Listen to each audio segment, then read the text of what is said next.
Previously on Disco Elysium. Why don't you just shoot yourself in your mouth? And now, hello and welcome back to Disco Elysium. I did some stuff off screen and got back to the point to where I was able to shoot at the body. We're going to give this one more attempt, and if it doesn't work, we're going to then go and do the other route, which I believe is getting the dock workers to help us.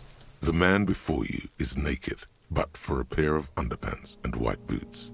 His skin is marbled with decaying veins and blotched by lividity. On his chest, a fading web of tattoos. The cargo belt used to hang him from the tree looks reinforced. So, we're going to do this one last time, go through this whole thing, and then if it doesn't work, I'm going to probably do a jump cut to where I can decide to go to the cargo. So, let's do that. Yes, we do. Yeah, you should shoot him down. No other way. He breathes out heavily. Oh yeah, do this shit! Fuck it up! Take the shot, Lieutenant. What's the worst that could happen? I'll blow his head off. Take it! Take the shot! Yeah, take the shot. Kuno wants some of that shit. Silence. With his elbow sharp, the lieutenant unzips his jacket and produces a lightweight firearm.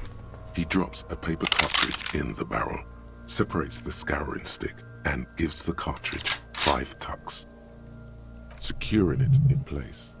That's a Kiel A9090 Armistice, mass-produced muzzle-loader, ascetic, frugal, one of the most common firearms in the world. He then steps back and assumes the fellow's desk position, taking aim. The corner of his eye twitches. His finger is on the trigger. Easy does it, partner. He's gonna fucking miss! The kid's voice is drowned in a shrill blast that echoes off the walls of the surrounding tenements. A cloud of smoke slowly parts in the air as the lieutenant steps back and says to himself, God damn it. "A lot of things were wrong with that shot. The fellow's test was the wrong choice. His shoulders were raised, but above all, he cannot trust his eyesight." Fucking idiot! Mookaba asshole! Kuno could have hit it easy, but then Kuno's not fucking handicapped, is he? I have to say, it's beginning to look unlikely we can get him down without assistance. You know, you don't feel like too bad of a shot yourself.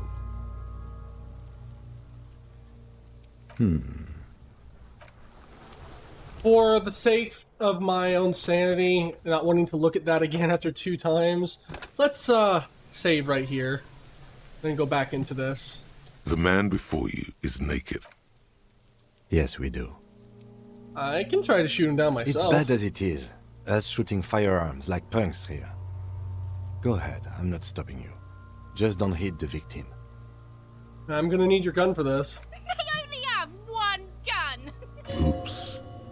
This is the sorriest pair of pigs Kuno's ever seen. Officer, why do we only have one gun? Remember when I told you I didn't have on my badge or uniform with me when I woke up?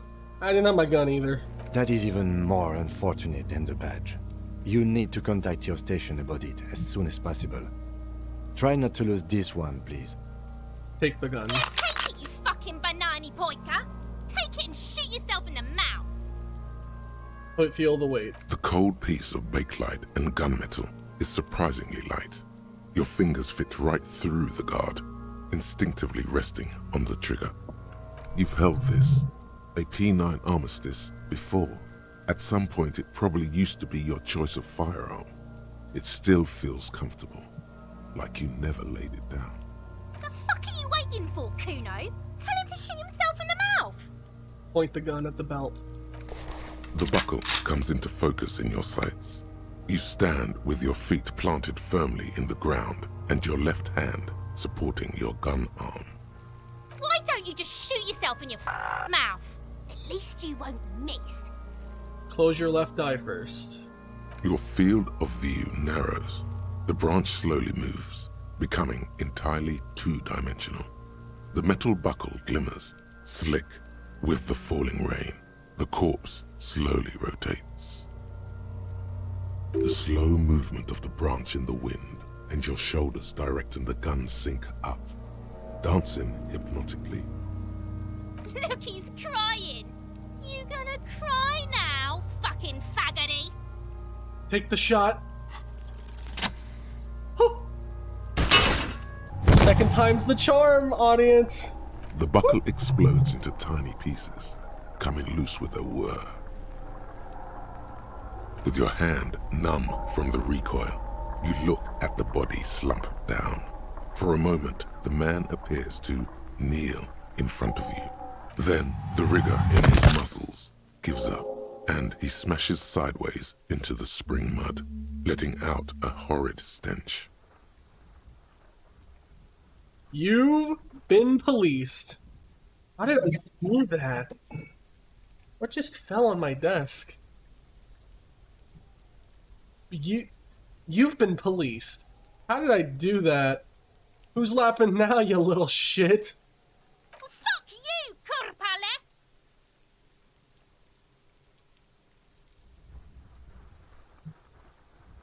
You've been policed. Ace is high. Oh, I get to get behind. The ace is high, a custom invented by the aerostatic brigades during the revolution, is used to celebrate success in Revachol, especially in sports. The gesture is spread across the world, despite the defeat of the revolutionaries themselves.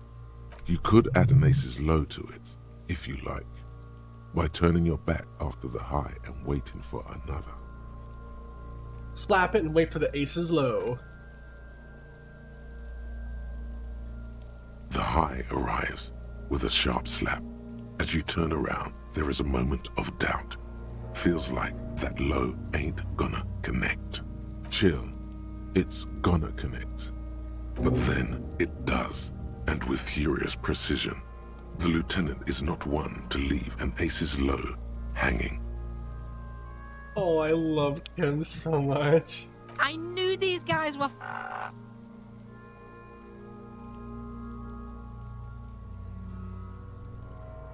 What now? We will perform a field autopsy and determine the cause of death. But before... Excuse me. Oh no. Slumped on the ground like that has not improved the way the corpse smells. The fall seems to have released something deep inside it. It looks like I feel like taking a break from the stench. I'm sorry to interrupt the jubilations here. Just a little breather before we do the autopsy. Wait, field autopsy? Yes, the 4 phases of a murder scene. 1. Investigation of the scene. I can't say I'm satisfied with that part yet. I still want to know what's in that trash container. 2. Initial examination of the victim. We were exhaustive in our efforts there. Good job. 3. Field autopsy. This will not be pleasant or easy, and it will have to be performed on the scene. The fuck are they on about? Cops are gonna cut his shit up next. 4 and final, transport of the coroner's case to the district morgue. I'll do that. God, it stinks. Wait, don't we have someone else for the autopsy, like a doctor? No, you and I are detectives. The honorary rank of detective signifies our ability to handle the entire incident chain. From crime scene to autopsy to cleanup, we do it all. Yes, I feel like a detective. Your station would not have assigned you the case otherwise. This case is important. Alright, give him his gun In the back. meantime, we should try to interview Evrard Claire, the leader of the Union. Harbor property was clearly used in the hanging. The harbor just east of here. Getting in might prove a challenge, though. Or we could ask around for the representative of the logistics company. My initial information says the Wild Pines have sent some sort of strike negotiator to wrangle control back from Evrard. You could ask the gardener for directions. Is this the infamous list of initial interviews? Yes. And those were the interviewees. Let's go. Trash can. What trash can? Over here.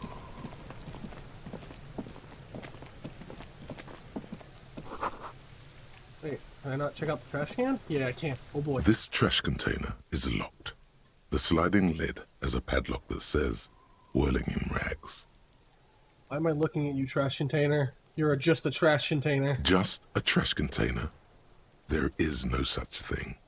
Your fingers start to itch just looking at that padlock. How do we get the lock open?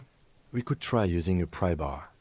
There's one in my motor carriage, or we could ask for a key from the manager of the Whirling in Rags. He probably has one. He might also have information. This is better than the pry bar idea. Okay, well, let's get into the habit of saving. I can't do a new save, sadly. Well, I think that is the new save. Let's get into the habit of saving because I don't want that to happen more than once. And now that we've almost handled the body, let's go inside to the Whirling Rags and talk to the manager. And then we will call the station and report all of the stuff that I have lost. Like a complete idiot. Perception. The theme on that pinball machine is a standard royalist theme, used on everything from pinball cabinets to full-flavor cigarettes. What are its hallmarks? Clinging to a picture book version of the past century, waiting for the king to come back and cast out all the profiteers and homosexuals. Basically, imagine a yellow plastic crown with a liquor brand emblazoned on it. Wait, where do I get such a crown? The idea of a king in a century gone is pretty fascinating. The sentiment is called anti-centennial nostalgia, pining for a time before the turn of the century. It's common even now, after 50 years. Can I help you? Is that trash container out back yours? Mine? No, it belongs to the Whirling in Rags. Thank you for clearing that up. Why do you keep the container locked? Why? To keep the hobos and drunks out. That's why. And the neighbors too. They put their trash there and they don't pay for the garbage company. I thought as much. And are you the only party with access to the trash container? Well, yes. Us and the garbage disposal company. It seems a little callous, doesn't it? Something stirs in you. Prod at him and find out. Doesn't it seem callous to you, guarding even your leftovers from the poor? Callous? What are you? Kras Mazov? Almost all establishments in Revachol keep their trash locked. The Whirling in Rags is not special in that regard. Krasmazov, nom de guerre, was an economist and a historical materialist. He was a leading figure on the Grad side of the Centennial Revolution, where he headed the 9-day government. Mazov is considered the father of scientific communism, Mazovian thought, or Mazovianism. I'm no Kazmasov. No one was implying you were, officer. Where were we? We need those keys. What do you need them for? It concerns the case. Please cooperate. Just bring them back once you're done, please.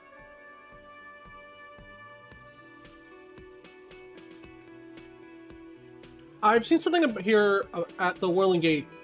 I think I need to talk about. What theme? I saw a sign that said the mess hall is reserved for the Union. Yes, not the whole damn Union, thank God. Just the nastiest and loudest faction. They come here in the evenings. Dumb, unruly types. Think they're big shit. But they're good customers. They place big orders and always pay on time. We should find out who this Lord faction is, occupying the booth. Loudness means talkative, and we need info.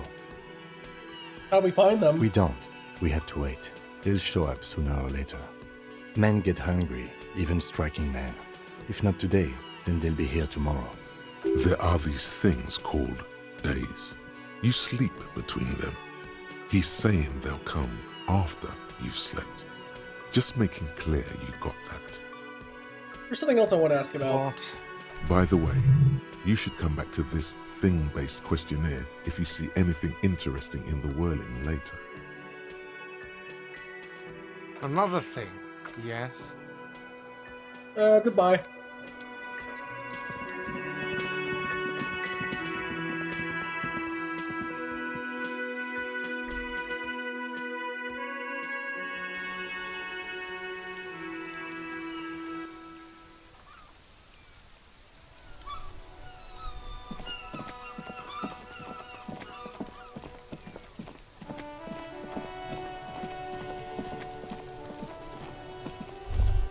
This trash container is locked. This is the logo of the... Man, I need to stop trying to read those.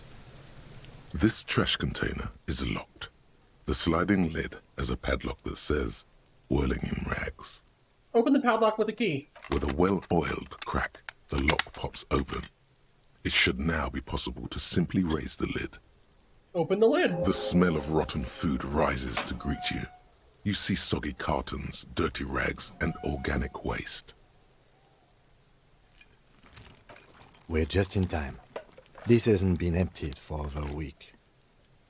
Look under the boxes of carton. You see milk and egg rest with one broken egg in it. Some pasta wrapper. Picking up the soggy packages somehow feels familiar. You've done this before. The movements are recorded in your elbows, the methodology in your fingers. You're used to this. A box falls into pieces in your hands. Batiste Soleil cereal. There are plastic pasta packages below, and turbo noodles. Nothing of note, however. Pick at the rags. Among the threadbare kitchen towels, something catches your eye. A pair of denim trousers.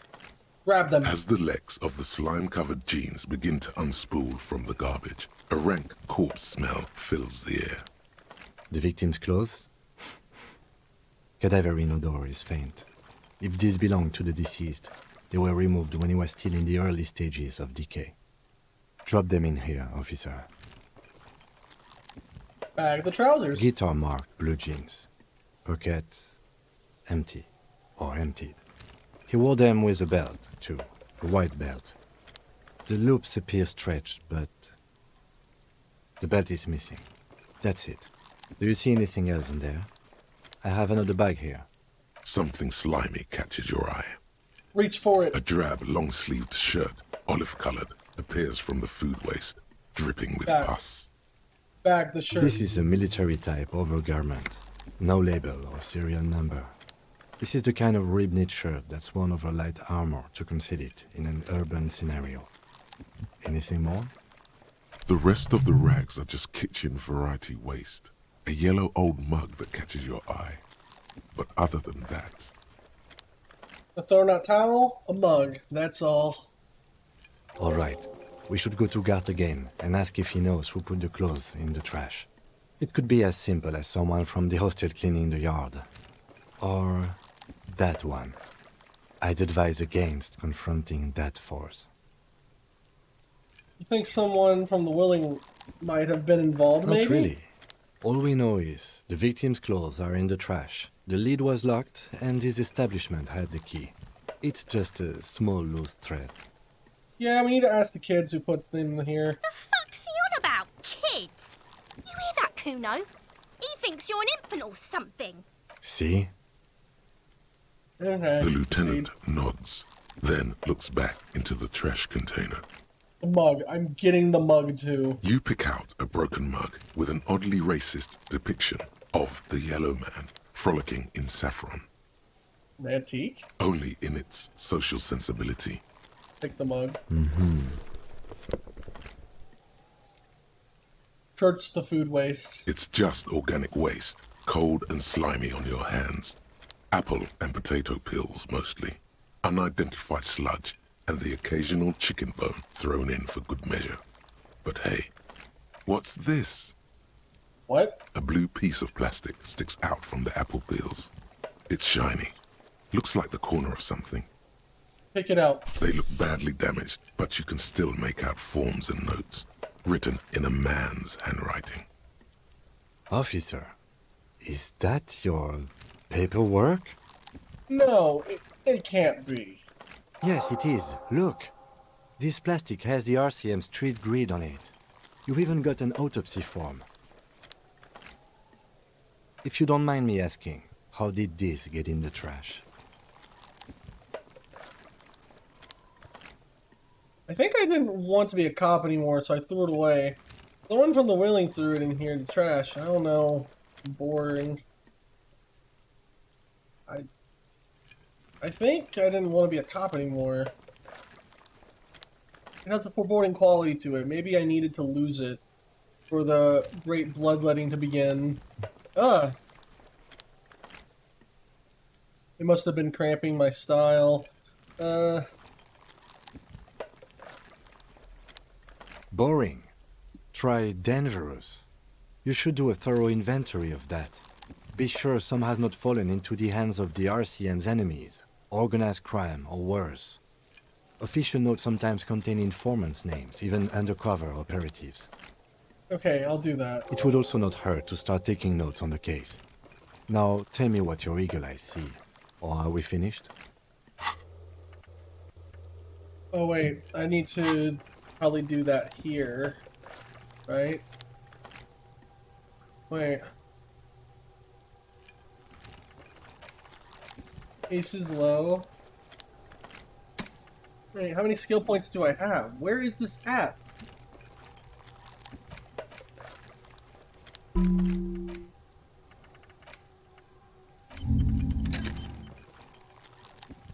Yeah, I think I like him enough to do that.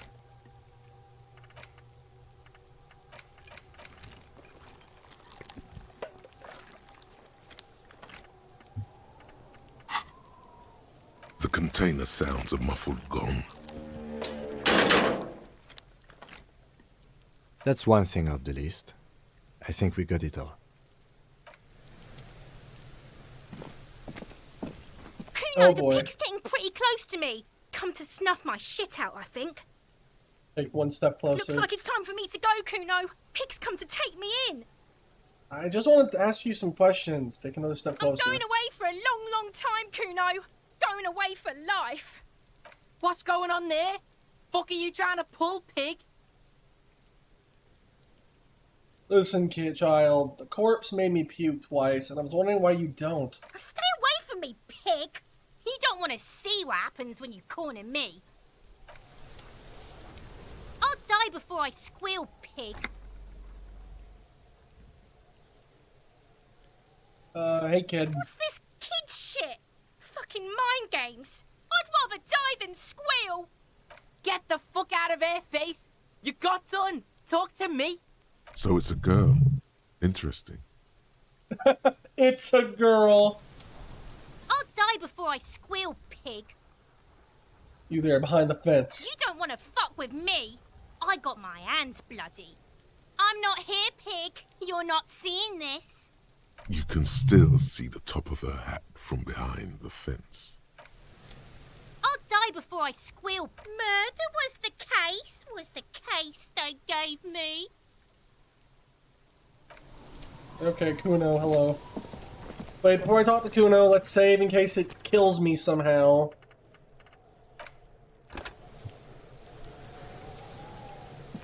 Fuck does Kuno care? Buddy, what do you know about it? Shitload, pig. What's your question? Don't tell the pig shit, Kuno. This is where you quickly ask him questions. Real cop questions. Like a cop.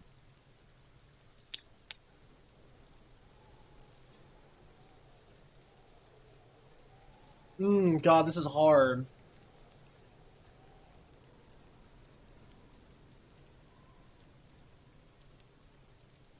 Have you seen anyone suspicious? Oh, wait, no. There are constellations all over his body. Did you do that? Fuck are you talking about? What is this contusion shit? He says you're stupid, Kuno. They want to make you stupid again. Contusion is a bruise. I'm talking about the marks your stones left on the corpse. Oh, did Kuno make your shit sniffing harder? Obstruction of shit sniffing? This is Kuno's kingdom. Kuno fucking rules here. You hear the lieutenant hum. Have you seen anyone suspicious around? Just a couple of pigs sniffing around in the dirt. That seems pretty fucking suspicious to Kuno. Yeah, you tell the faggoty, Kuno. Do you know how they got up there? Probably climbed. Kuno was busy down the road when that shit went down. So you didn't see it happen? You heard Kuno. Kuno wasn't even in Martinez. Kuno wasn't in Revachol. Kuno wasn't regional. Oh, okay. Where did you go then? I don't know. Some fucking... Mesk or I don't know. Some other place. Night City. Kuno was in fucking Night City. There is no Night City anywhere. That sounds like the name of a city in some pulp science fiction novel. Where is Night City? Kuno gives this info out on a need-to-know basis, and you don't need to know. Kuno didn't smoke the gimp, if that's what you meant. Thanks, Kuno. That's one name you can now cross off the list. Oh, thank God. Do you know who it was? Kuno's fuck gimp. Kuno uses the fuck gimp for target practice. Oh, okay, Kuno. He's trying to hide the fact that he doesn't know. So you don't know Kuno anything. knows all kinds of shit.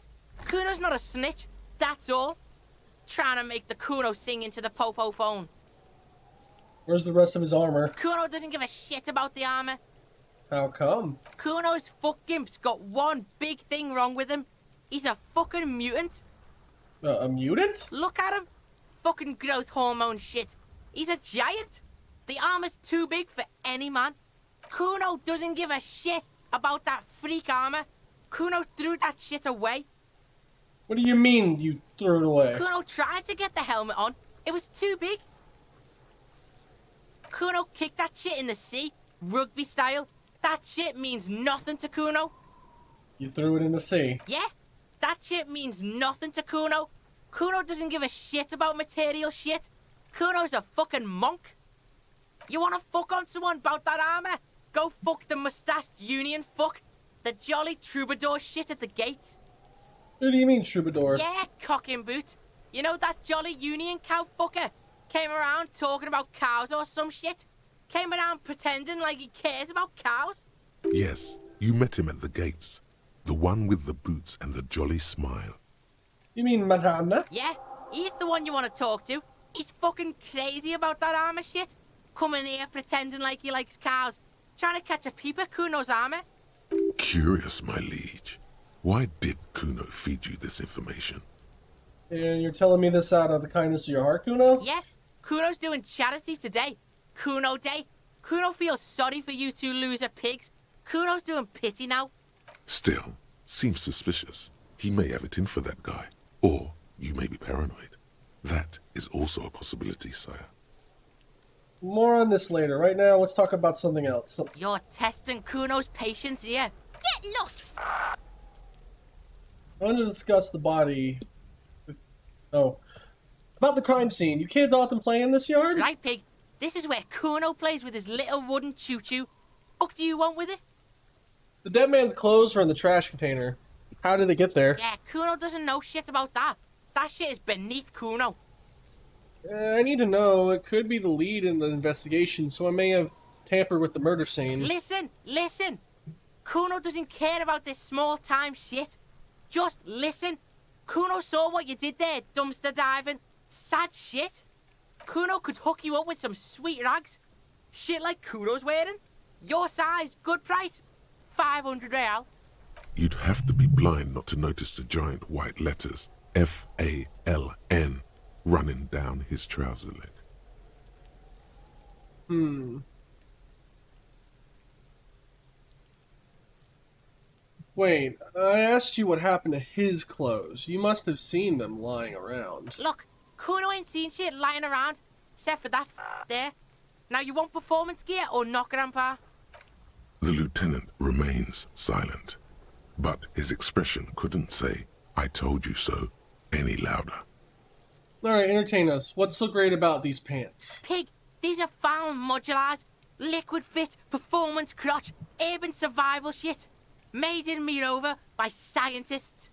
Pants scientists. Pants scientists. Believe it, you need this shit. These could drastically improve your chances of survival in the urban wilderness. Coach Physical Instrument endorses these pants. They are tartan ready. Oh my god. They will also make you into an idiot. Maybe it's the pants. Let's talk about this later. Alright, Pico. Shit's rolling. Don't do business with the pig, Kuno.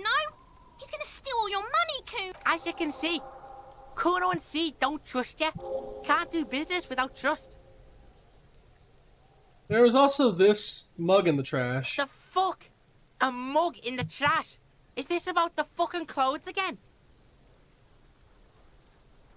Yes, does the racist mug have anything to do with it? Yeah, Kuno sees where this is going. Kuno's got that fast brain. You saying you pigs are after the mug fucker? Cause he's the clothes fucker? I can't hear you, Kuno. Speak louder, Kuno. That's exactly what I'm saying, Cooner. Someone has tampered with the crime scene. Clean some of it up. Shit, that's tense. Someone's going to the beat-down basement, huh? Mug guy gonna get tied to the radiator. He nods in approval. Kuno doesn't know who put that shit in there. And if he did, he wouldn't squeal. But if you find out, maybe you can... Tell the Kuno who it was. He's curious. He likes putting 2 and 2 together here. Oh. Stop turning into a pig, Kuno. They're trying to get you hooked on the snitching. Get away from my Kuno. Yeah, get your bacon shit away. Kuno doesn't like to be seen with the popo. Get your shit done and out of Kuno's face. The ladder. Ever climb it? Point to the ladder on the tree. Look at that fucking shit. You're trying to get Kuno killed. So you would say that ladder is What unclimbable. does Kuno know? Kuno's not a fucking acrobat. The lieutenant takes a quick note in his notebook. It's a trap, Kuno. Don't climb it, Kuno. What's in the greenhouse over there? Dunno. Kiptas gardener used to work there. Kipt is a pejorative term used to describe people of South Seminese or Areopagite descent. It used to be a common first name among the Areopagites of Ilmara. Not so much anymore. Hold on, the gardener used to work there? You mean the young woman by the whirling rags, the gardener? Look, Kuno doesn't explain shit. Kuno just says shit. Yeah, her. Oh, What was she doing in the greenhouse in March anyway? What kind of gardening is done in March? Fish is sometimes used to fertilize the soil a few weeks before planting something. Maybe she was preparing the garden beds. I should ask her about this. Yes, it seems suspicious. You don't like things being like that. Suspicious. I might have some questions later. For now, let's talk about something else. Yeah, whatever. Kuno doesn't give a shit. I gotta ask, who is Keenan? Kuno's Kuno? Oh, Pig? Kuno. It's always Kuno, never I. Clearly the kid's using the third-person perspective as a shield. Interesting. You refer to yourself in the third person to distance yourself from the situation. So, do you refer to yourself in the third person? Kuno doesn't do that smart shit. Don't throw that book shit at Kuno. Kuno knows you're lying. Trying to get Kuno hooked on the book. Watch out, Kuno. He's trying to fiddle you. He's gonna put his hands on you. Help! Pig's got Kuno! Help! Rape! Help! He's got the Kuno, help! Everyone can hear. You need to get the hell out of here before.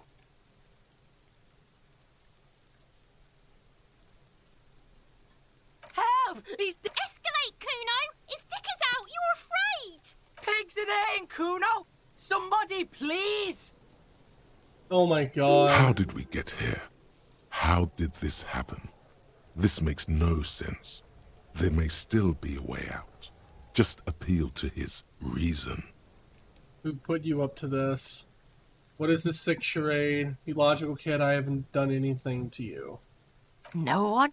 Kuno's doing this because he likes it, Pig.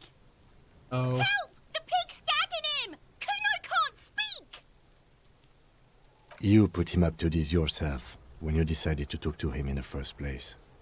Listen to your friend.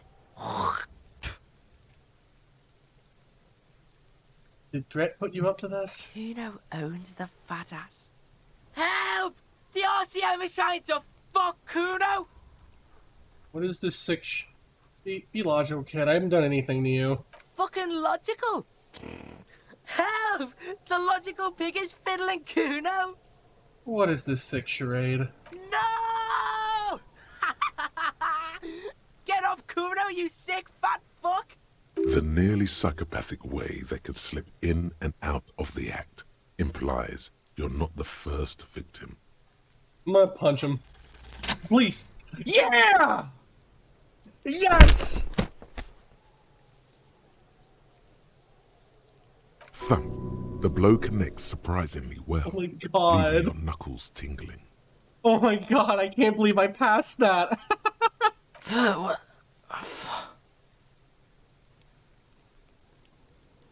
Shh. Okay, everybody calm down.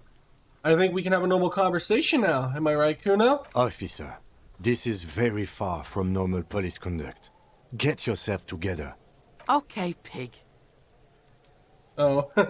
Kuno knows to respect that violent shit. You should see Kuno's dad. Kuno's dad doesn't give a shit about anything.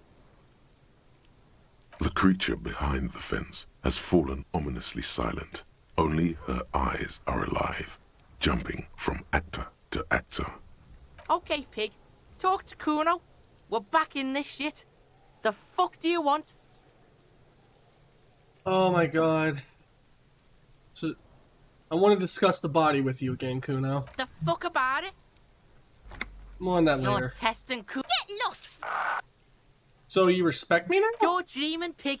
That's not how this shit works. A little, but don't expect anything to change.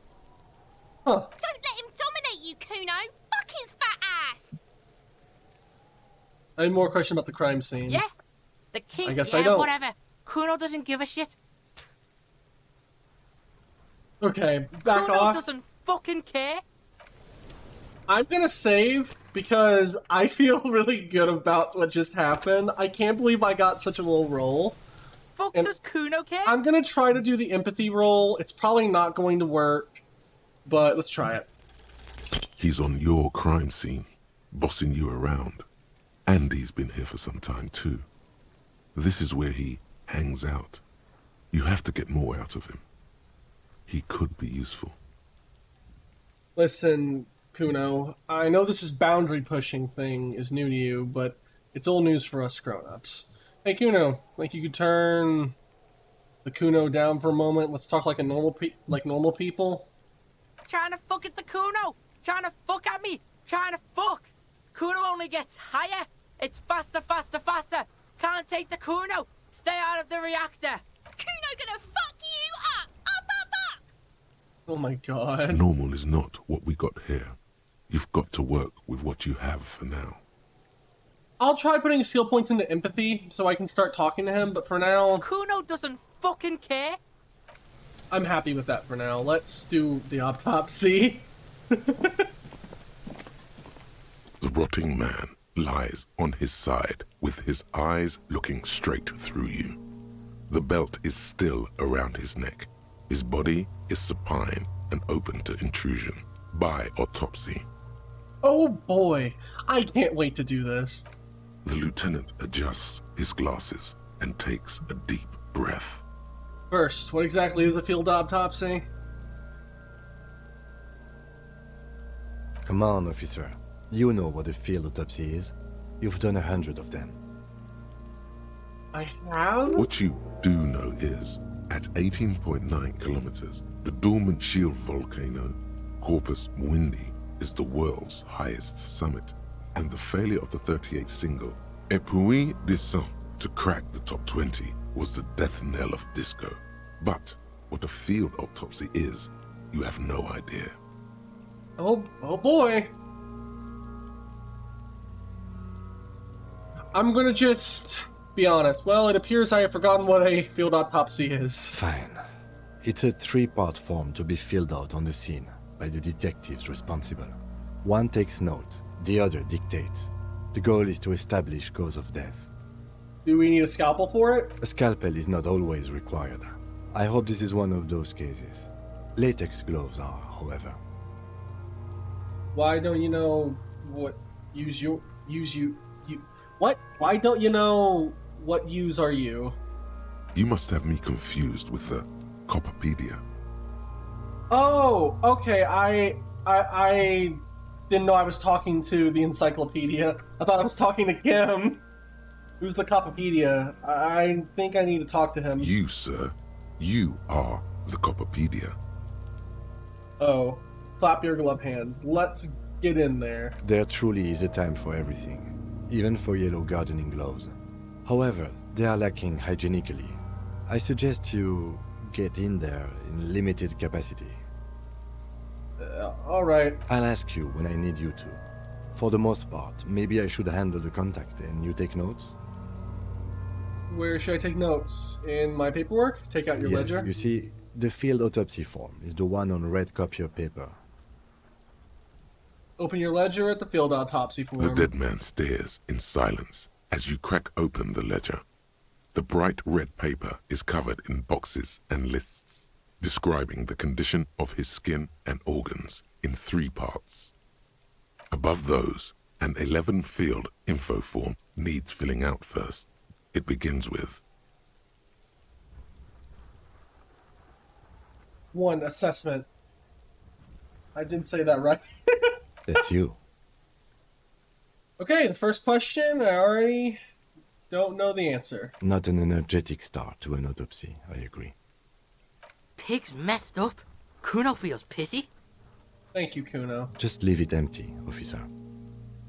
Leave it the empty. corpse lies there, indifferent to your retrograde amnesia. The next box says Coroner's case, no.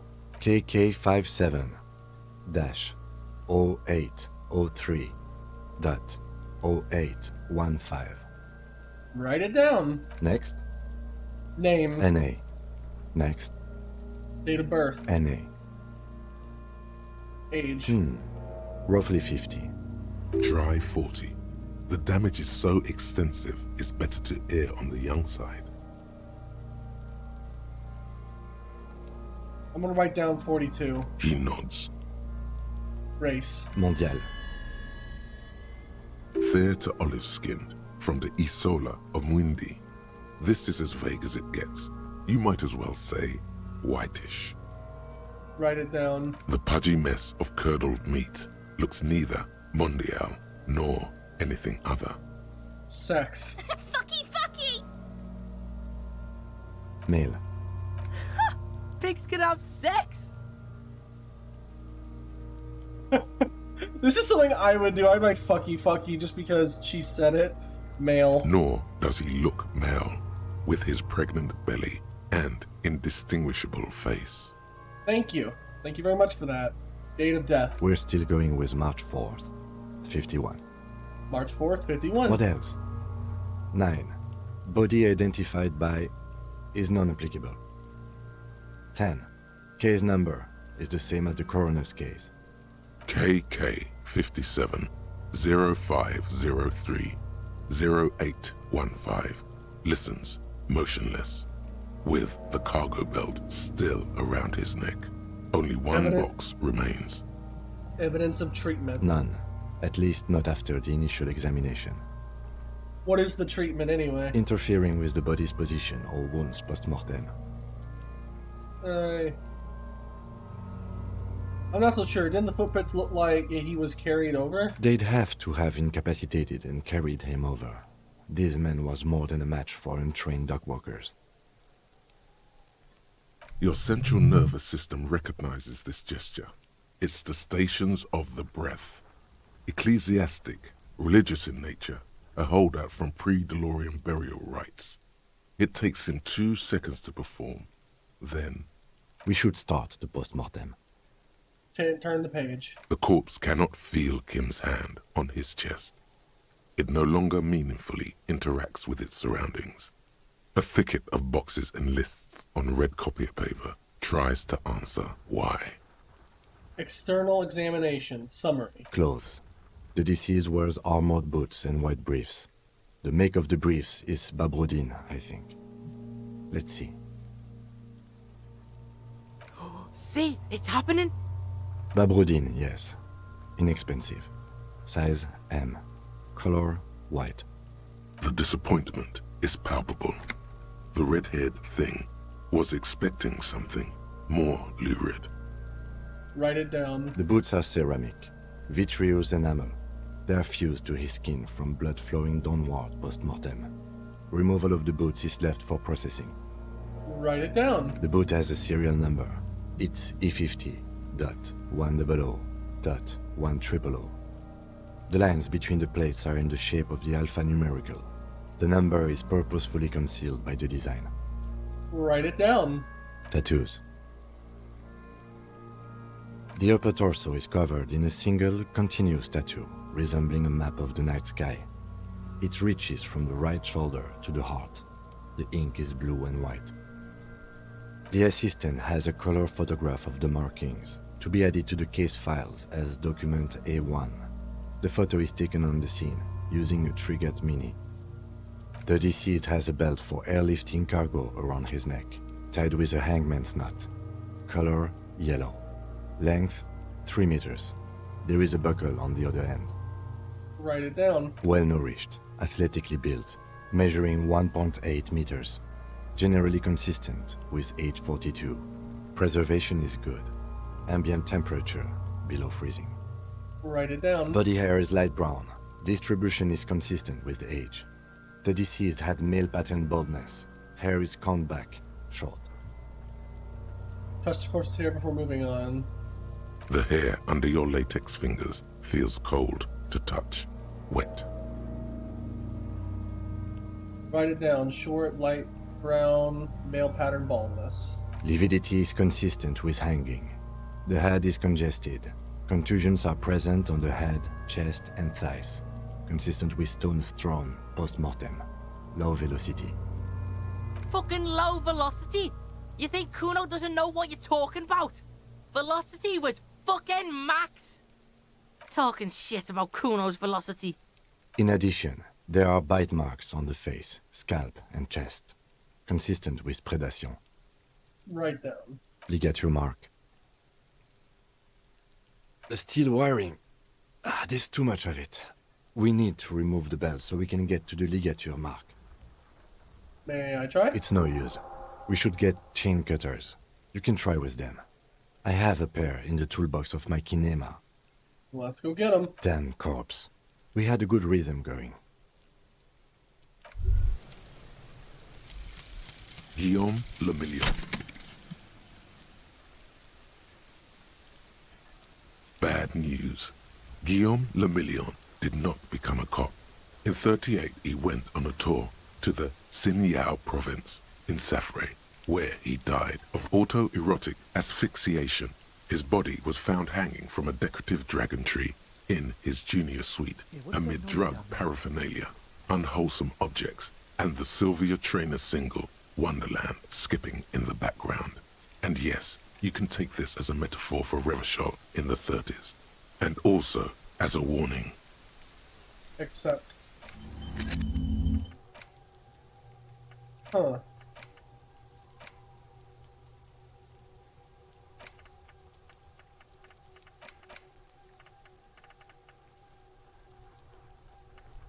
Okay, I'm getting close to figuring out where I came from.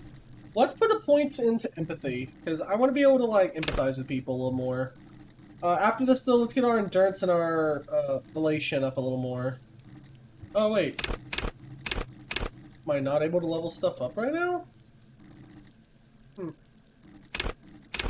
My encyclopedia is dangerously high. Oh my god.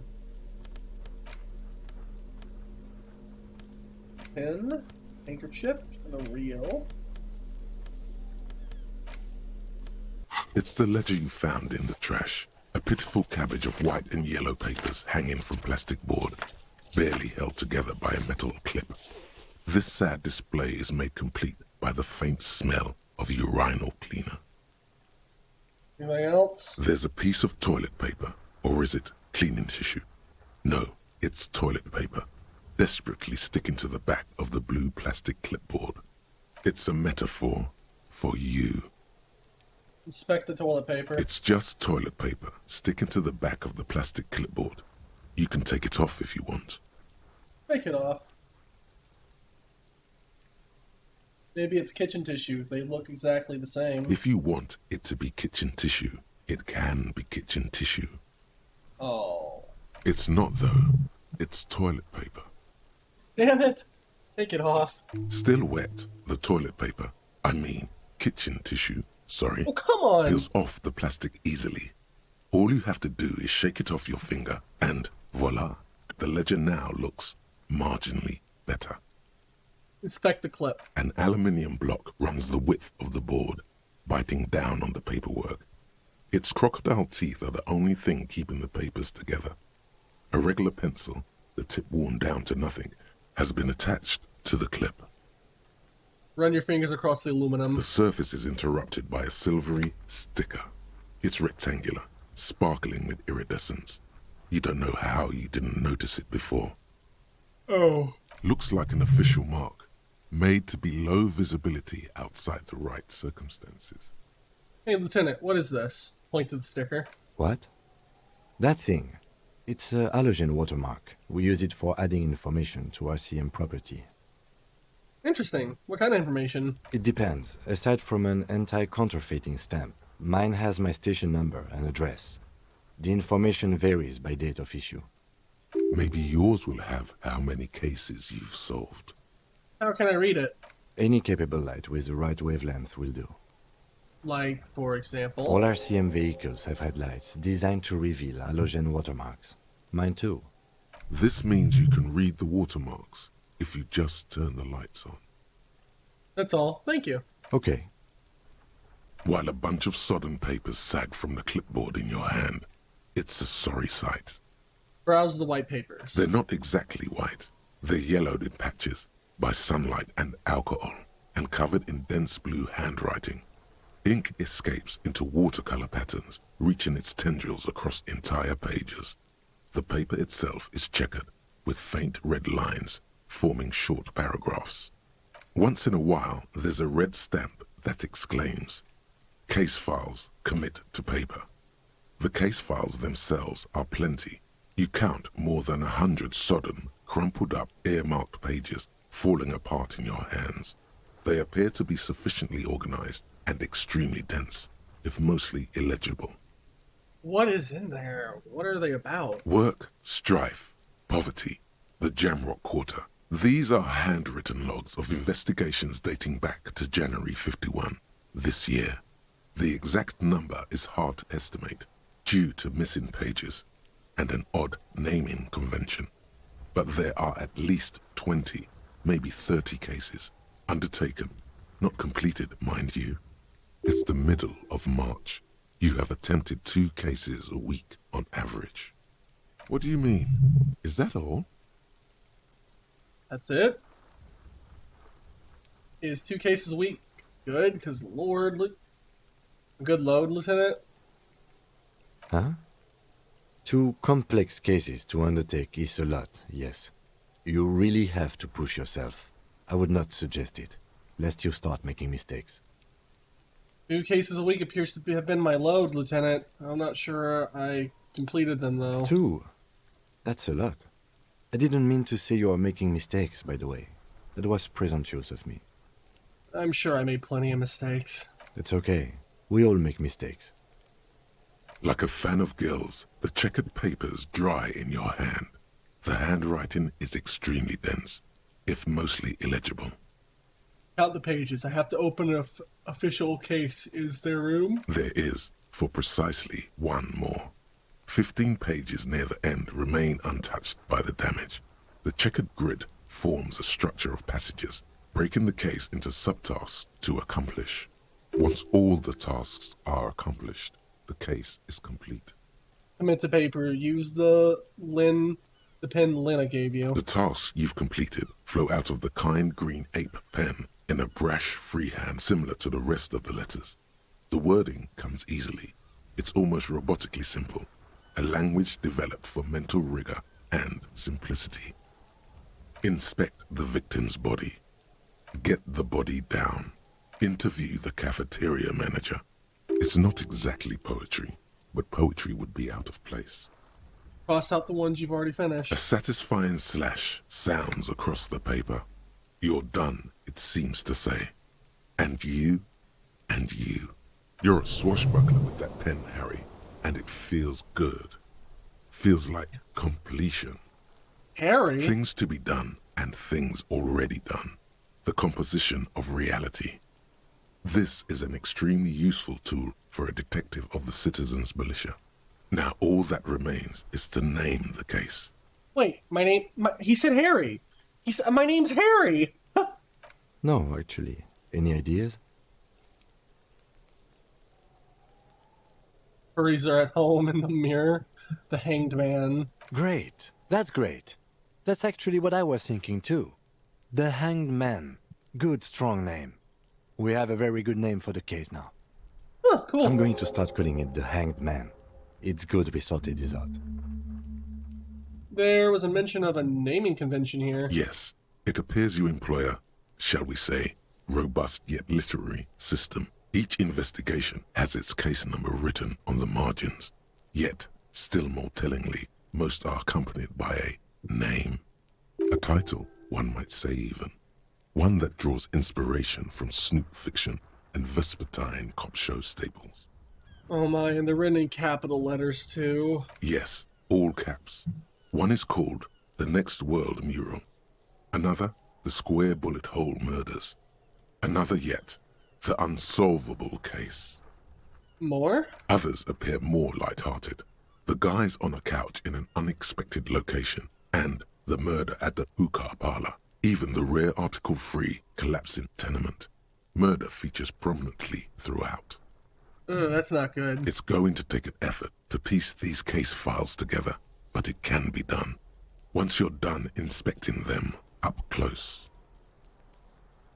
Kim, all my cases employ naming conventions similar to what we used on ours. Yes, how very childish of you. In your and my defense, almost everyone in the RCM uses the titular system, in addition to the official alphanumeric. What is that? It's a holdover from the early days of the RCM, right after the revolution, when the organization had little idea how to do things. It persists in an unofficial capacity. Officers use these titles to refer to their work among themselves. I seem to have named a case the Square Bullet Hole Murders. Again, in your defense, I seem to have named one the man with the hole in his head. That was a real person. His death was real. Still, I named it that, to amuse myself. Oh, okay, Kim. I pray his loved ones never find out. What happened to him? Rail spiked through the head. He died. It was a workplace accident. That's it? The notebook is annual. It says 51 on what remains of its cover. A molten strap of cardboard. Everything prior to this must have belonged to a previous volume. In short, there was more. So my name is Harry. You don't exactly close them, so much as distance yourself from the smelly papers. They're a little further from your nose now. Can I read the case files now? It's proving to be harder than expected. You just don't have the intellectual rigor to patch the quilt back together. Try again later. That sucks. Browse the yellow pages. Papers. In the back, you see thin, translucent copy paper.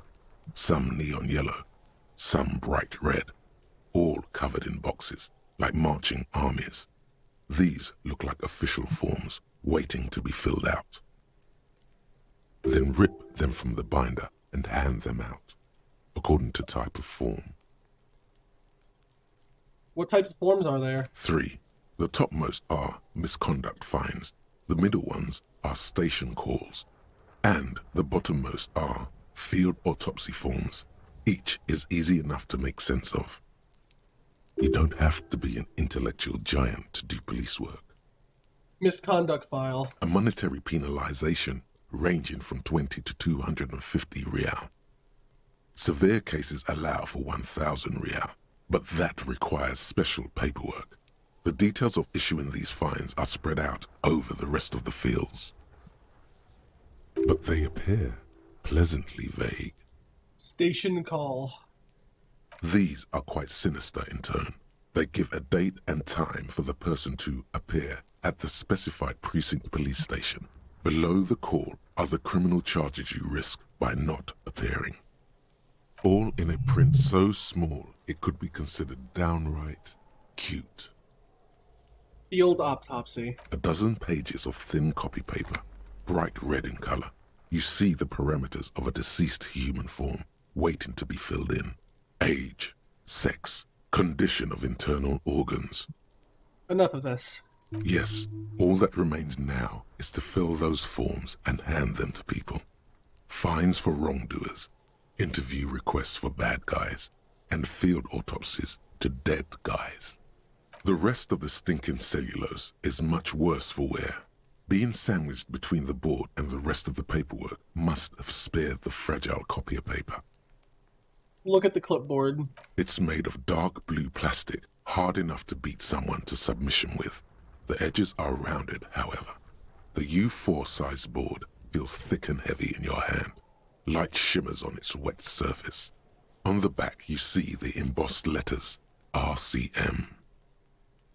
Shake the ledger. Something rattles inside, ever so lightly.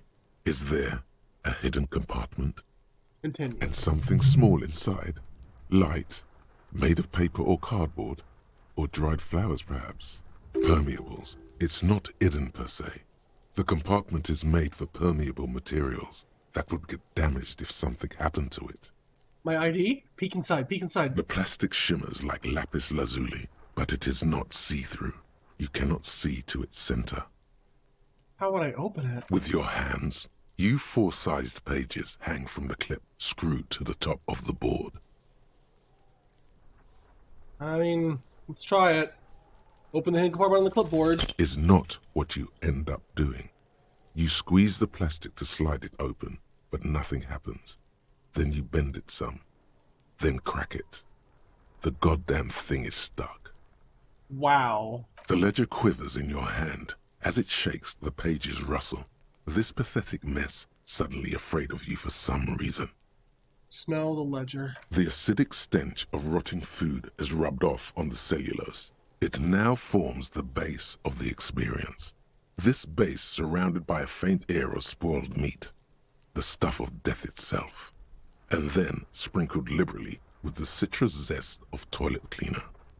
You know, like the bits they put into public piss bowls, probably called Fermi Discrete, or Axle, or something. At some point in its journey, the ledger has seen the inside of a public toilet. Shut up, Nose. I don't need your help. Which toilet would that be? Remember when I said the smell of the upstairs bathroom was so rank they should have sent a poet to describe it? Yes. Is sprinkled liberally with the citrus zest of toilet cleaner a line this poet might have used? Why, yes it is. Among many other things. This cleaning tablet is used by the whirling in rags. Perhaps that's where the ledger was dropped in the toilet. By you. Let's do interfacing, if I can upgrade. Okay, I'm gonna do interfacing because I want to see what's in there. I think that might be my ID.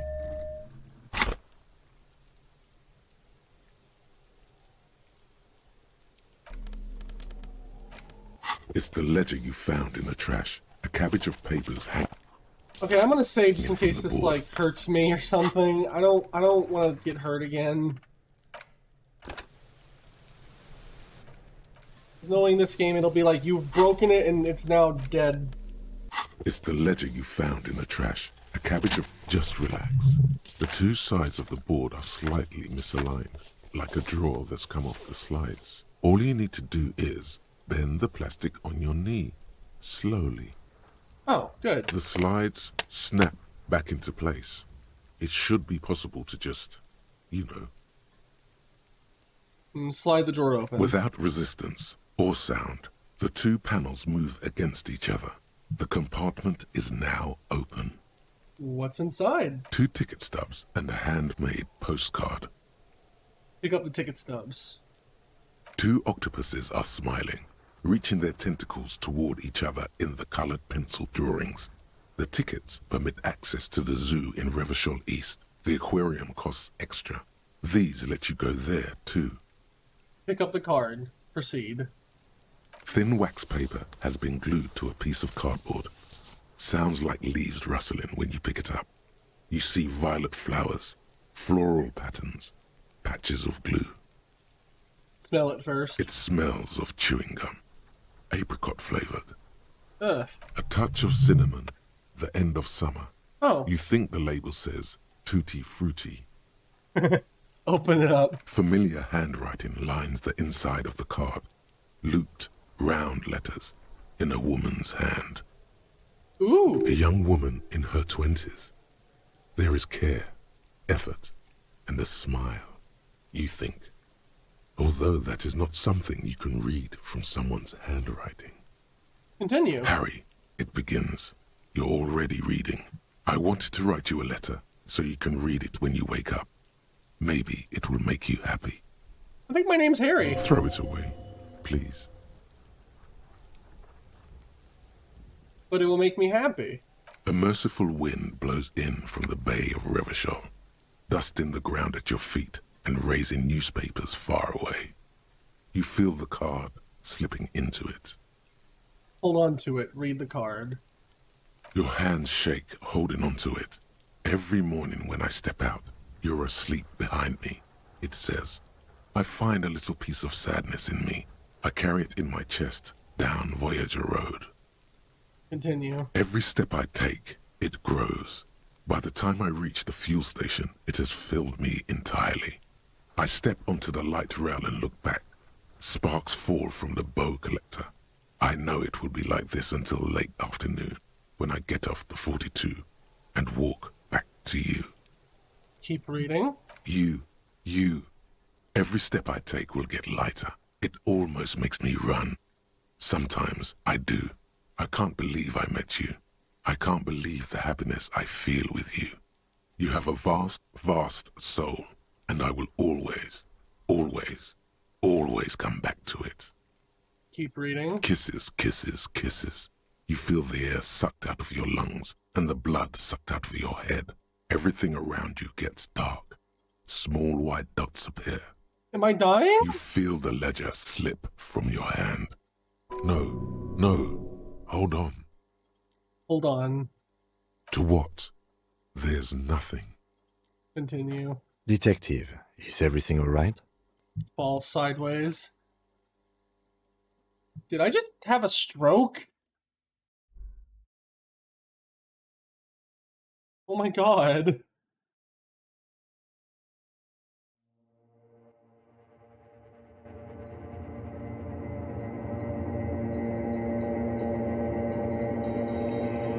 What?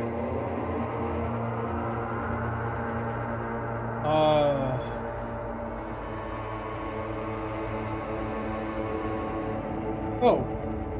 Begin. There is nothing. Again. Nothing. Nothing sad, brother. No treachery, just blackout. Just lie there, passed out. Well, almost nothing. There is the ground below you, that's still there. And the small light that's on, fluttering, somewhere in the basal ganglia. Who's that? That's me. Blue eyes, that's me. And who was that? Who was what? He speaks of the sickening longing, the unwell emotion. Even in the darkness, he's grasping for it. Still trying to hold on to the great sorrows slipping in the water. Slimy. No, I was cool. I'm cool. The cool when you're dead, brother. Here in the paleo-mammalian cortex, we call it the shadow. Because it's always there. Tell him. Ah, yes. In the old factory system, they call it the apricot chewing gum scented one. It's unhealthy of them to linger on it so. But as they say, what do you do? Smelled so nice. It didn't smell nice. It smelled like betrayal. Was that the X something? The... Bloated corpse of the past resurfacing. No, it was beautiful. Beautiful. Believe me, stupid ape, its lack of beauty was not the problem. Where is Voyager Road? There is no Voyager Road. There are no roads, no houses, no lights in the windows. It's all on pause. Enough. Just lie there motionless. You think they would let you? Until you disintegrate into biomolecules? No. Someone is breathing on your face now, inspecting your pupils, stupid idiot. I'm not... What is that? It's cold. Yes, they're pouring something on you. It's in you. And It's delicious. Glowing lights on a dashboard emerge out of nothingness. Where am I? Oh no, unvoiced dialogue. In the upholstered cabin of Lieutenant Kissberg's motor carriage, seated in the driver's basket. The air is thick with leatherworks and heavy fuel oil. Cold water runs down your chin. Drink. Water. Drink. The water is cold, silvery, the stuff of life itself as it pours down your parched throat. The pounding in your head recedes. The darkness parts. That's good. Drink. You haven't drunk water in 2 days. Did you know the human body is not made to survive on alcohol alone? You need a secondary form of hydration. Drink. With greedy gulps, you down half a liter of cold water. Some of it spills on the driver's seat. The lieutenant pays no heed to it. Continue. What happened? I came in contact with the burnt out ruins of the past, Lieutenant. I was dehydrated. I should ask you the same. You were reading your paperwork. Then you passed out. I carried you to my kinema to take you to a hospital. Then you came to.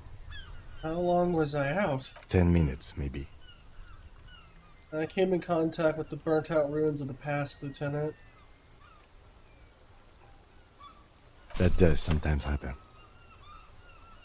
He replies with such understanding, it's as if the burnt-out ruins of the past were an occupational hazard. Athlete's foot for cops. You dropped these. Are you okay to proceed? Let's solve this case. Good.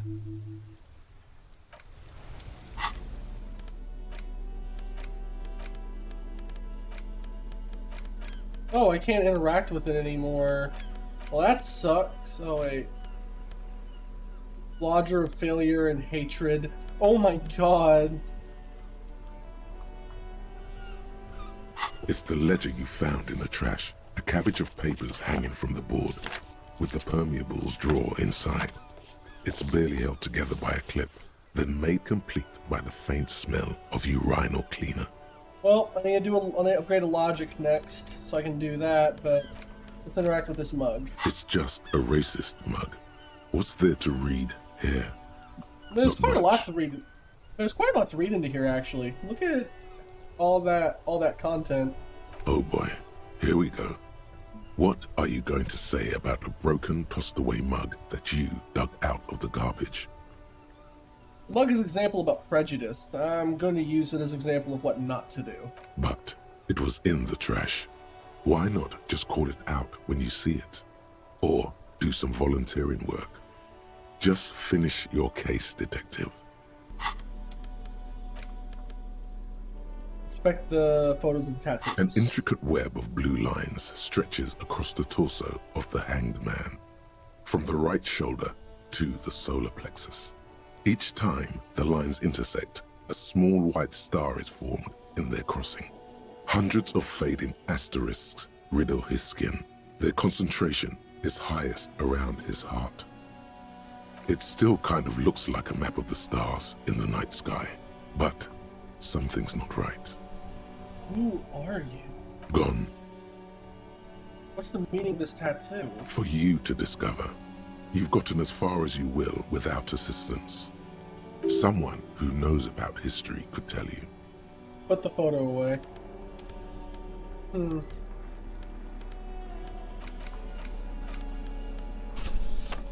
Oh, I can put it in my hand. That's kind of cool, actually.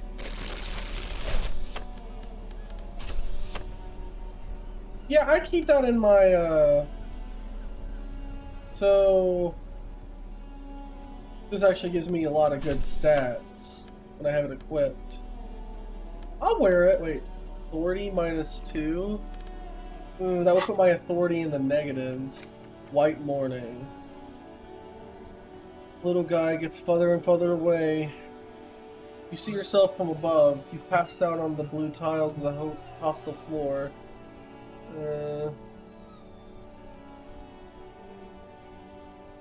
Even from this distance, you can see your eyelids flutter at the mention of what? A great white object, letting out a sweet smell, like a lily in the valley. The little man's forgotten its name, but he still remembers the feeling, and look, he moves. The feeling animates him. He instantly reaches out to the feeling's best friend, a bottle of Commandant Red. He puts on his disco clothes and gets smaller and smaller. I'm Harry. That's my name. It has to be my name now.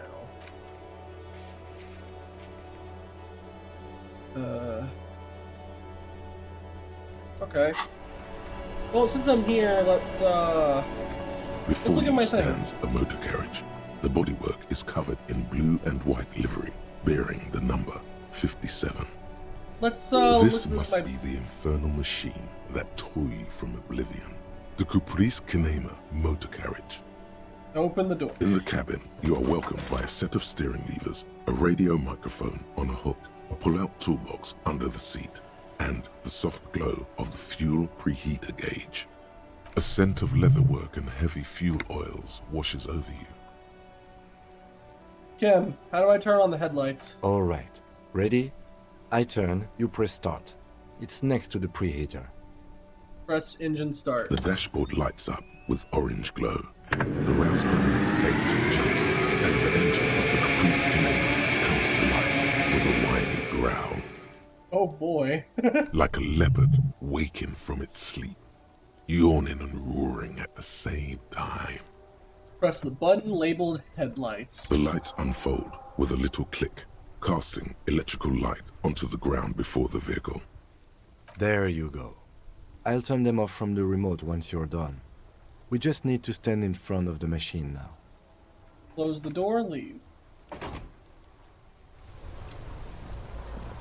As you hold your ledger's clip under the headlamp, an iridescent hologram appears. A street grid and the veins of a great river. A familiar sensation washes over you. There she is. Revachol West. Oh, Around the borders of the watermark are dozens, no, hundreds of micro-perforations. look at the shimmering street grid. The rectangular watermark is overlaid with the logo of the RCM, and yet the major arteries of Revachol are all recognizable. They shimmer in the Kinema's headlights. Where are we on this? Wait, look around. A rat brazenly darts past you and disappears amongst the stopped lorries. In the distance, a child somewhere shrieks. A woman reprimands her in a voice no quieter than the child's cry. Ah, Martinez. Where are we on this? Point at the hologram map. Let me see. Oh, a halogen map. Right here. Seems nice. No, it does not. Look at the preparations. There are many of them, and they are divided into 3 separate rows. Tally up the rows. The first row has 18 dots. Not bad. Not bad for what? You don't even know what it means yet. What about the next one? The next is the longest. It runs all the way around the border, and then some. Count them individually. You count 216 perforations. Considering that nice, large number, a wave of pride washes over you. Though you can't say why, precisely. What about the last row? The last row has 3 perforations. 3? That's it? That's it. Hey Kim, What do all these holes mean? Point at the dots on the watermark. Those are perforations. They represent your record as an officer of the RCM. They are your statistics, as it were. I should have guessed you'd keep a record. Officers often do. Let's take a look. Alpha male officers who are proud of their numbers often do. It's meant. The first row represents your years of service. 18 years. Okay, not bad at all. What did you do before you volunteered? I walk the land telling whores and liars of the end to come. No. Probably a lot of boring office jobs, same as everyone. I feel like I just went around apologizing all the time. That's something I would actually say. Maybe you were a diplomat, or in PR. Doesn't matter, I suppose. Let's move on, shall we? This next row, the one that wraps all the way around, is your number of closed cases. Closed is good. It means finished. You've got, let's see... Wow, more than 200.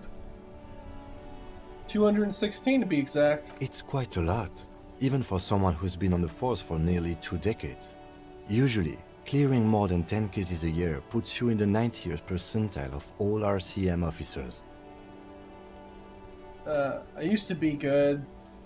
There's some solace, I guess. What's the last number? Right. Those are your confirmed kills.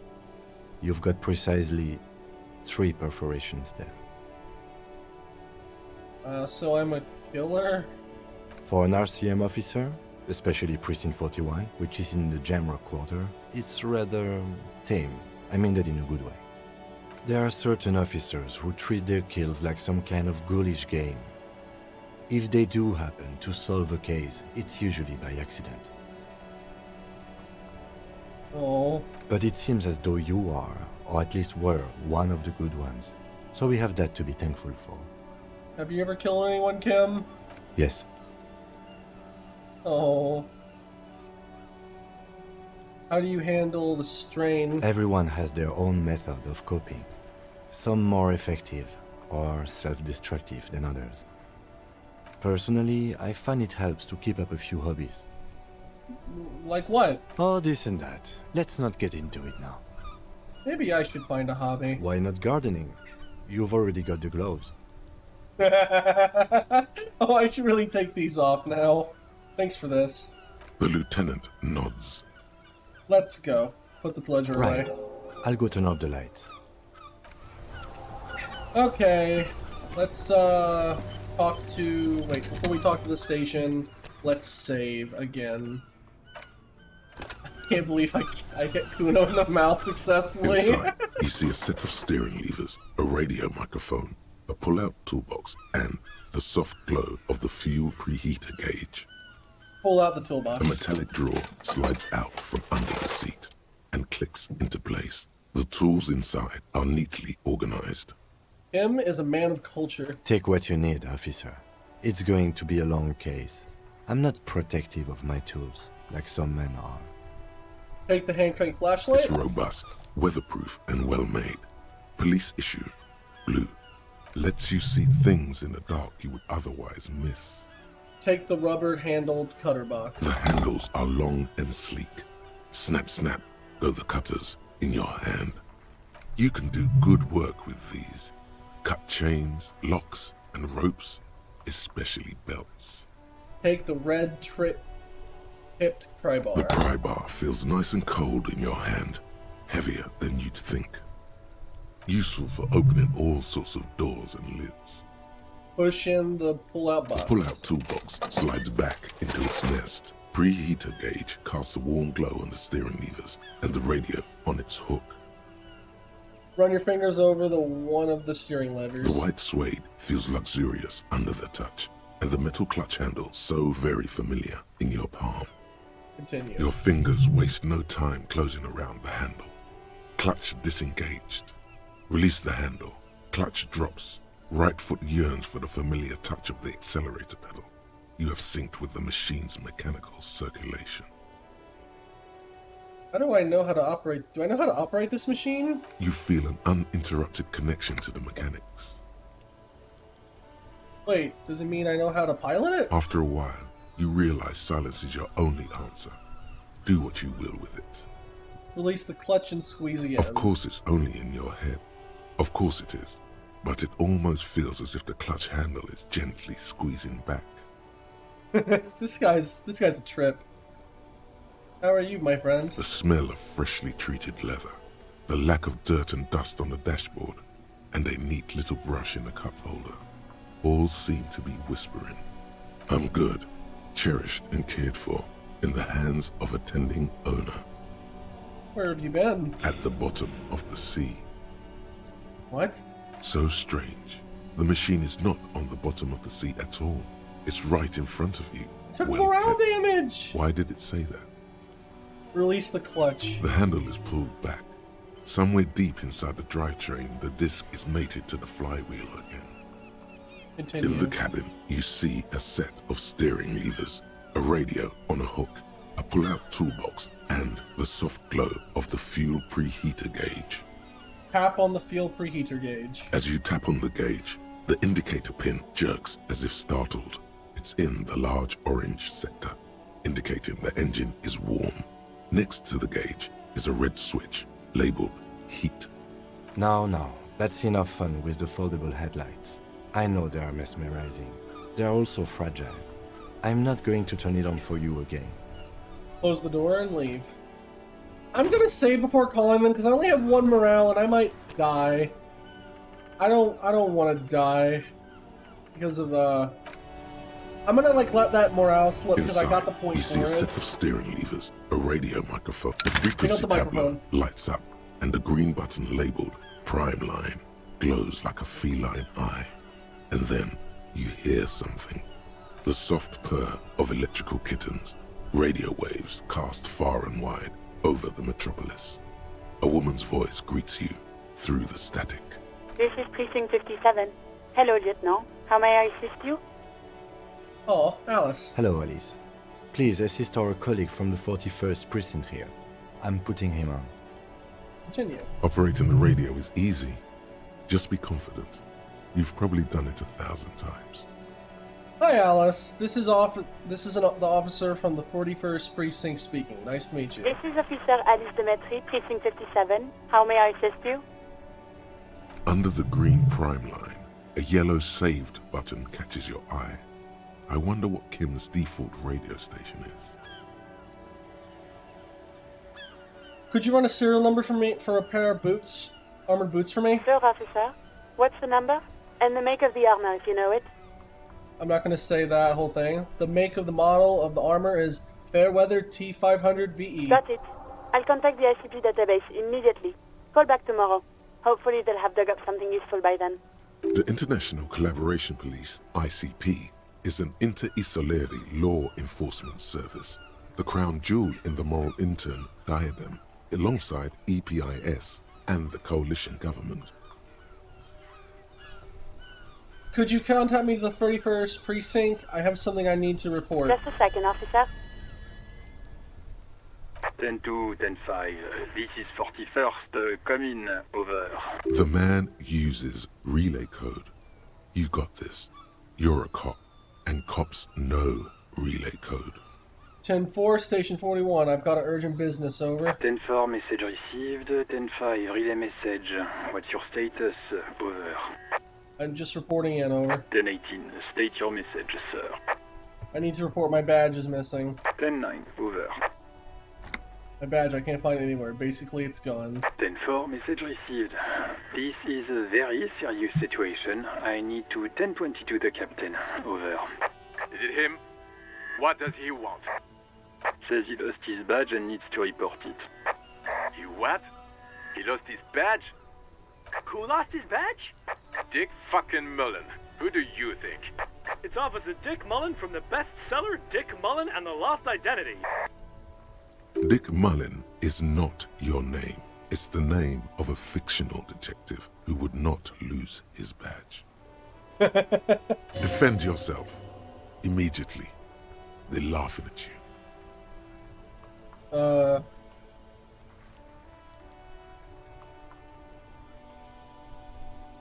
10-4, I hear you, officer. I'm just going to make a note here that you are in pursuit of your misplaced badge. Over.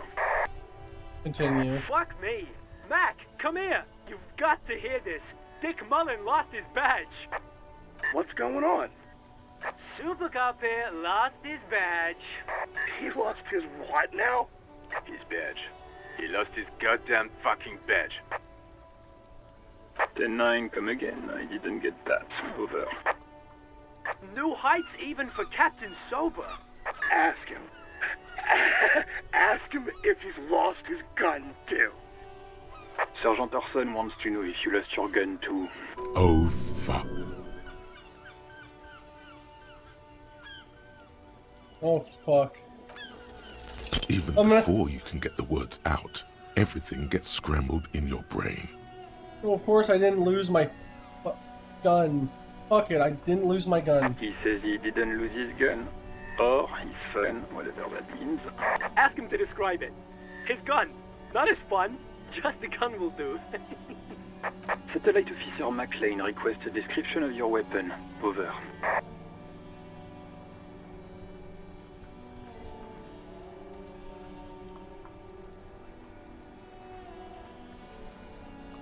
It's a single-shot Kiel A9. And Says it's a Kiel 9mm Armistice. Armistice? What, is he a fucking... Clearly he doesn't have his Villiers anymore. Dear God, he lost his gun. Oh my, I can't. Oh my god. This isn't really a laughing matter. Mac can face a giant of Coco Nur by himself.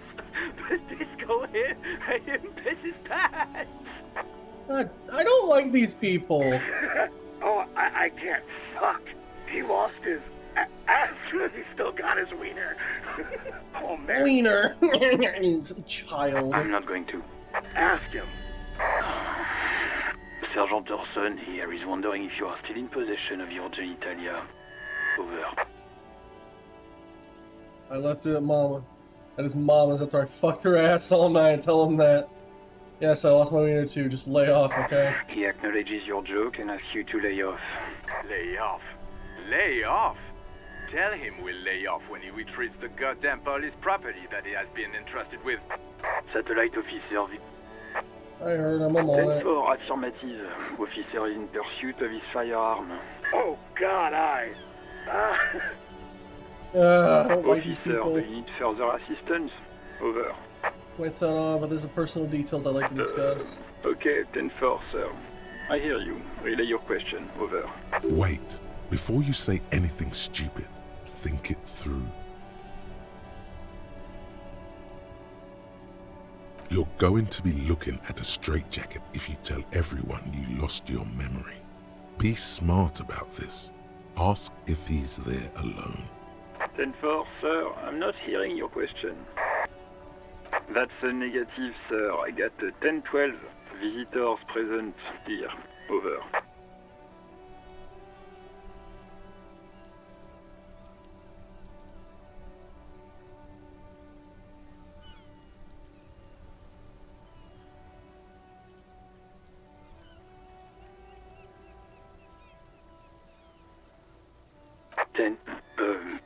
Excuse me, sir. Over. No, sir, I haven't. You're not really keen on mentioning your home life, so I've always assumed things weren't that good on that front. Over. What? What is it? He's still on the line? He wants to verify the information on his badge. But of course, it says Dick Mullen, High General of the Revacholian Cavalry Force. Tell him to stop wasting time. What do you need, sir? Over. 10-9, repeat message. I didn't get that, sir. Over. Sir, I will not have you talk to me in this manner. Over. What? What is it? He seems intoxicated and keeps asking me to call him by his name. Oh my god. Mullen's drunk and emotionally aggressive. That's new. Wrap it up. Don't indulge in his drunken antics. I'm looking for my address. I don't know where I live. 10-4. Your address? Hold up, Jules. He doesn't fucking know where he lives. Did I hear that right? Why are they being so mean to me? Seems like it, sir. No, fuck him. Don't tell him anything. You understand? He's been hellbound for the gutter. Let him have it. Sorry, sir. Anything more I can do for you? Over. 10-4, well, that's, Does he actually want something, or is he hell-bent on disrupting our work? He asked if he ever told me about his days before joining the RCN. For God's sake, cut this shit out! Tell him to stop wasting time and be a goddamn policeman for a change. I am a great policeman, I'll have you know. Sir, Satellite Officer Vicmar says... So, was there anything else? Understood, sir. Over. 10-4, I hear you. I don't have the authority to grant your request, but... What does he want now? He's asking for money. Is he fucking kidding? I don't think he is. Don't give that asshole anything. He's just gonna drink it all. Right, that's a negative on the additional funds, sir. Over. It is prominent to the investigation that you grant me more money. He says it's important to the case. He isn't getting a red cent. You can tell him that. Request denied, sir. Over. I don't... Okay, I heard you, no funds. Anything else, sir? Over. Roger that. 10-10. Over and out. Well, that was terrible. This is Precinct 57. How may I assist you? Have you heard back from the ICP about the serial... Oh. I need you to contact me a civilian, Sylvie. She may have reported a murder. Of course. What is her number, officer? Did Grant give you Sylvie's number? Yes, hold on.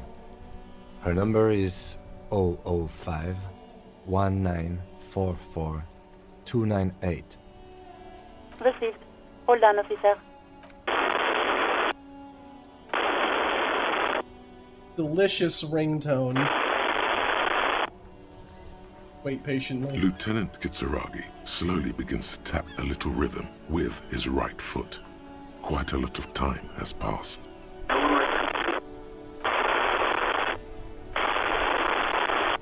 Officer, I have Sylvie Malaika on the line for you. Oh, cool. Yes, hello? Hello, this is the police calling. I have some questions for you about your last days at work. Oh, right. Hello, officer. What can I do for you? Was it you who called the police? No, not me. Why didn't you call? Didn't the course behind the place bother you?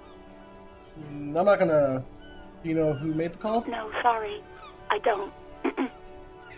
Not a lot of people have phones around here. Copper thieves take the wires. Oh. Continue. People don't have the money to have the cables put in again. They use the Union's phone, or the one on the coast. Oh. So the Union has a phone, and there's one further down the coast. Got it. Yeah, good to remember. It was someone else. We'll find them sooner or later, officer. It just might take a while. Next question. Yeah, go on. Have you seen my badge? Yes, I know who you are. You're a police officer. The law. This exact conversation has happened before. Establishing authority before this young girl seems to have been important to you in the past. Don't go there again. My badge is missing. Have you seen it anywhere? Oh, no. I haven't, sorry. Real policemen have uniforms too, by the way. Where's yours? I should really look into that. Oh no! Oh no! I'm gonna die! What? Oh my god, not again. Despair creeps into you, getting fat on your weakness. Whatever noble intentions you once had as a police officer, it's eating them all up now. You're still coming up with sentences. That's a step up from total annihilation, right?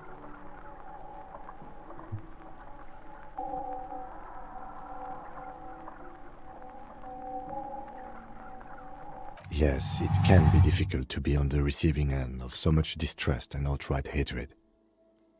Oh. Nothing you can say would make you feel any better now. I just... Cop gives up the detective genre for social realism Another police officer resigned from the RCM following a nervous breakdown. Oh, fuck. Lying over the phone? It's easy. Just say it like it's the truth. And then it becomes it. Oh. Okay. He says he didn't. Thank God for that. That would have been a nightmare. I don't even want to imagine the poor prick who has to relay that kind of news to the captain. Oh no. Losing his badge is bad enough. Tell him to find it and fast. We can't have some gangbanger running around with it. The timelines diverge. Oh no. Well, I was gonna just play back to where I was, but then I succeeded on that roll there, so here we are now. We're all glad to hear you've not lost your gun, officer. You need further assistance? Over. I'm in dire need of money. 10-4, I hear you. I don't have the authority to grant your request, but... What does he want now? He's asking for money. Is he fucking kidding? I don't think he is. Don't give that asshole anything. He's just gonna drink it all. Right. That's a negative on the additional funds, sir. Over. Okay, I heard you. No funds. Anything else, sir? Over. I'll just end it, because I know, like, what'll happen if I try to talk to him. Roger that. 10-10. Over and out. So, due to that last... Oh. Lonesome, long way home. Here we go. Home awaits. Walk past Station 41 and through the market, past the Boogie Street spearhead to the other side of the lake, the frozen eye at the center of the district. Then past the video rental store on the corner. There, at the end of a street lined with pine trees, a small house no larger than a matchbox. 11 Voyager Road. You no longer live there. Those times are gone. And so are those people. Why did you come here? Why are you still here? And where's the dealer? You have to get back to work. That's all you have now.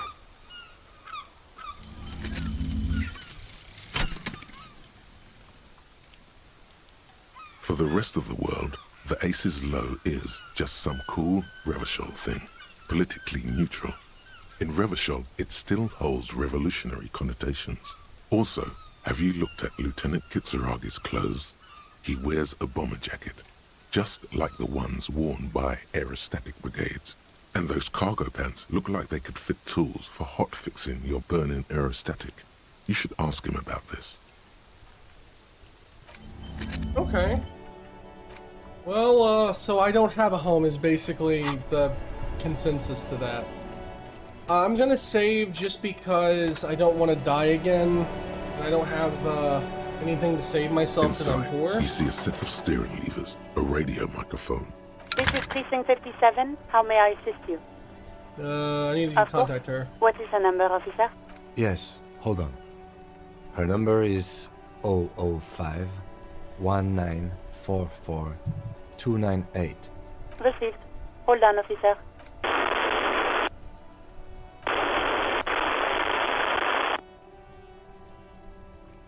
Start slapping a marching rhythm on your thigh. Give it a minute. She might be busy at the moment. Takes a bit to get to the phone. That's fine. Officer, I have Sylvie Malaika on the line for you. Yes, hello? Hello, this is the police calling. I have some questions for you about the last few days at work. Oh, right. Hello, officer. What can I do for you? You quit your job at the Whirling. Why? You mean, why did I leave the bar? Honestly, I'm not really comfortable discussing it with you, sir. Oh no, what did I do to this woman? Why not? Wait, why are you not comfortable discussing it with me? Okay, did you leave because of Grietti? What? No, why would you even think that? He told me he asked you out. Are you saying it didn't happen? Please, don't bring Gar into this. It's none of your business. Oh boy. God, why can't you just mind your own business? She mutters. Too bad. I already said I don't want to talk about this. You're messing everything up again. Oh no, I did it.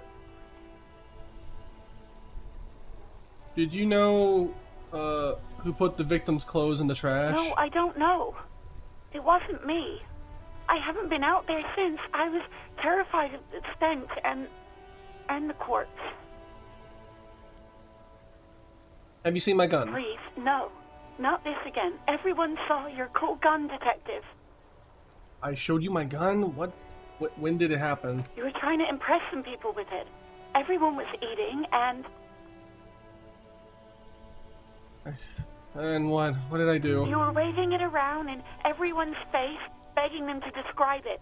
You said it calms you, and then you started making suicide jokes. It got pretty graphic. Oh no. Oh, those again. I have been trying to wean you off them. Off of what? You know, when you put your gun, your actual gun, on your temple and pretend to shoot your brains out, off of that, people don't like that. Yeah, we need to get off that. I remember this. You were screaming things like, "My brains are all over the wall, painting them red. I won't be seeing it, 'cause these are my brains. I can't see without my brains." Very nice visuals there. Why would I threaten to kill myself? I mean, look at this world. I would love to... Okay, I don't know what to say. Me neither. Yes, but what happened to my gun? Just include. No idea. All I know is next you were waving around money instead, saying things like big bucks cannot lie and guns can't buy money, but money can always buy guns. It almost looked like you pawned it, but believe me, I did not ask. How do you know how many people are in the trash container behind the whirling? Well, you tried to jam it down the toilet, sir, clogging it completely. After I had unclogged the toilet and retrieved the paperwork, I threw it out in the trash, thinking you didn't need it. I am sorry about that. Anything else, detective? Have you seen my badge? Yes, I know who you are. You're a police officer. The law. Ugh, God, this dude was a terrible exact person. conversation has happened before. Establishing authority before this young girl seems to have been important to you in the past. Don't go there again. My badge is missing. Have you seen it anywhere? Oh, no, I haven't, sorry. Real policemen have uniforms too, by the way. Where's yours? Him doesn't have a uniform. He seems real to me. He's in plain clothes, voluntarily. It's different from not knowing where your uniform is. Have you seen my policeman uniform? Uniform? I never saw you in any uniform. You had your things on. The disco things. Was it you who called the police? No, not me. Do you know who made the call? No, sorry. I don't. Not a lot of people have phones around here. Copper thieves take the wires. People don't have the money to have the cables put in again. They use the Union's phone, or the one on the coast. So the Union has a phone, and there's one further down the coast. Got it. It was someone else. We'll find them sooner or later, officer. It Okay, just might next- take a while. Okay, next question. Yeah, go on. I think I got everything I need, thanks. I do hope so. Please, don't call me again. Bye. Wait, why does she seem angry with you? Yes, you have obviously done something to upset her at the Whirling in Rags, when she was still working there. Wait, before you go, you're mad at me, right? Tell me what I did. I can't remember anything. I'm not mad. It's just... You were so drunk and so emotional all the time, and then the skua thing happened. It just made me want to quit. What skua thing? The stuffed bird. The great skua. You threw it against the wall while screaming, "Fuck that bird," and laughing like a maniac. I think you said it had been giving you shit ever since you got there. That doesn't sound like anything like me. I love birds.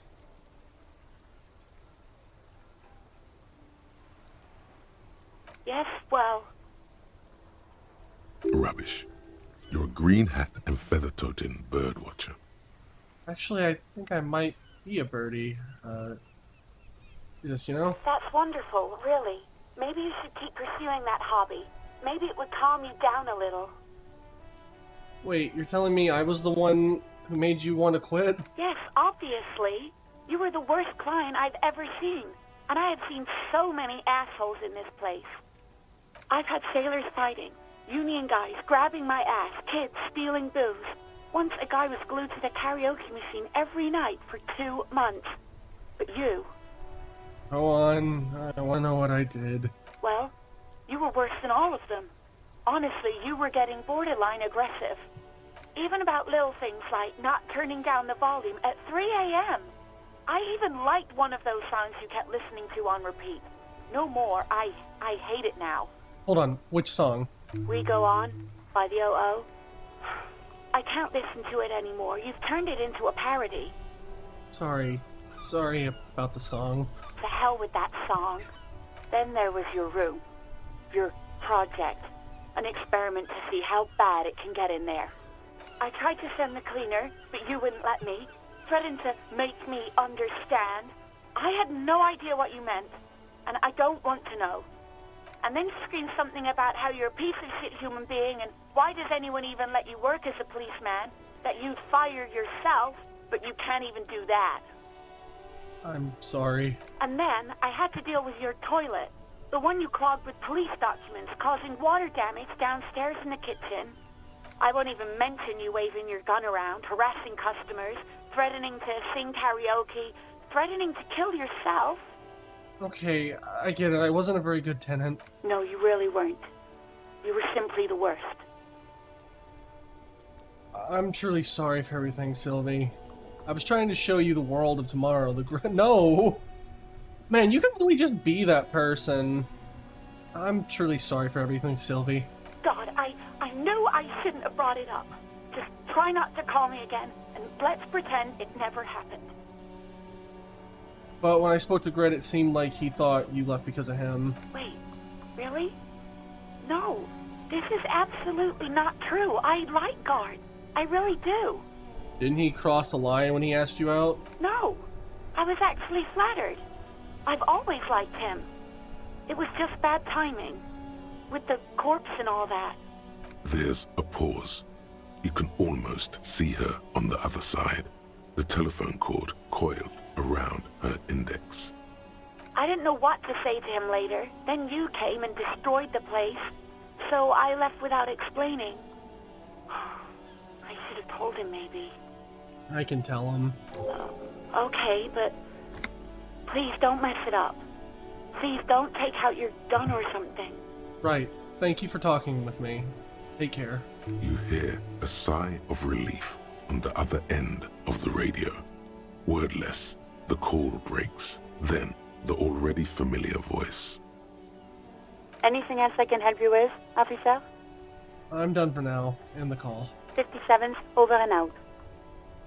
In the cabin, you see a set of steering levers, a radio on a hook, a pull-out toolbox, and the soft glow of the fuel preheater gauge. Man, oh. Hey, so we've been monitoring you internally, and now we know your Copo type. Wait, they're Copo types? Yes.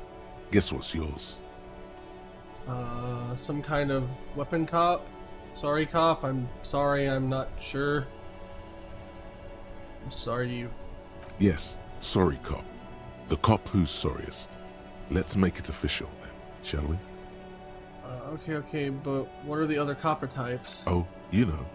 Apocalypse, Superstellar, the advanced interesting cop, Liquid Shadow cop. But you're too sorry to say those things. So, here we go? Okay, but, will the other copper types be jealous? What? Jealous of the sorry cop? I think they'll be fine. Don't worry. They'll be super fine. It'll be totally okay. You can dual Copo type from sorry to anything. I'm sorry. Of course you are. It's okay. See if you can get something out of this, like info. Or maybe every time you say you're sorry, you get $1 million. That won't happen. Oh, I'm such a pathetic human being. Let's upgrade our logic. And let's look through this book now. Oh wait. Self-critique. You're one sorry piece of shit. A cop patient, a fragile cop monk. I felt like, and I can't read that properly. I'm sorry. I'm so dyslexic. This is not the right line of work for you. You should be groveling at the feet of the federal lord. The feudal lord. Providing lurid evidence against yourself at the Mazadvin show trial. Or ripping the flesh from your back with a cat of 9 tails. Whatever made you this way, you can be damn sure it was your own fault. Do it. Really criticize yourself. Who knows? You might uncover something of importance from your guilt-ridden past.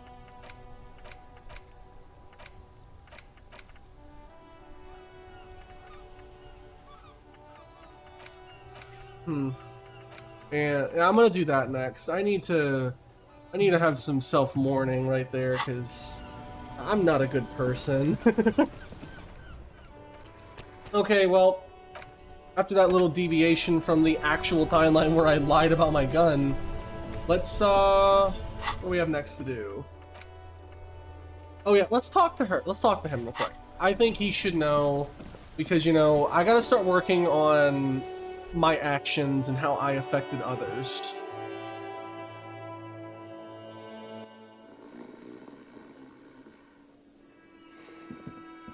And I think one of the bigger things I did was mess this up. Can I help you? Here's your trash container key. Thanks. I hope you found what you were looking for. I found the victim's clothes. How strange. I certainly didn't put them there. Maybe you don't remember putting them there. Maybe you were just sleepwalking or in some fugal state. Could someone on your staff have put them there? Sylvie had the keys before I got here, and I can vouch for her.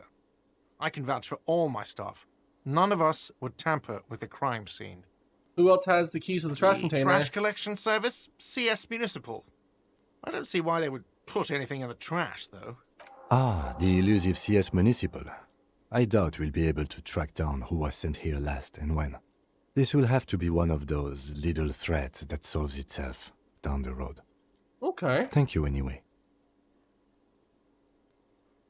Thanks. Let's talk about something else. Yes?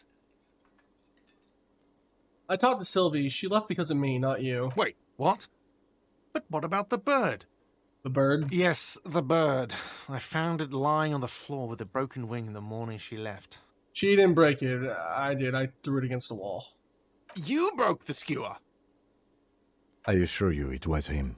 Why on earth did you have to break the skewer? I just break things. It's the way I am. Maybe I have a vendetta against it. It's a mystery. I can't believe it. I was so sure it was Sylvie. Even worse, I thought she was trying to send me a message. Symbol of hope and all. A tender type of hope.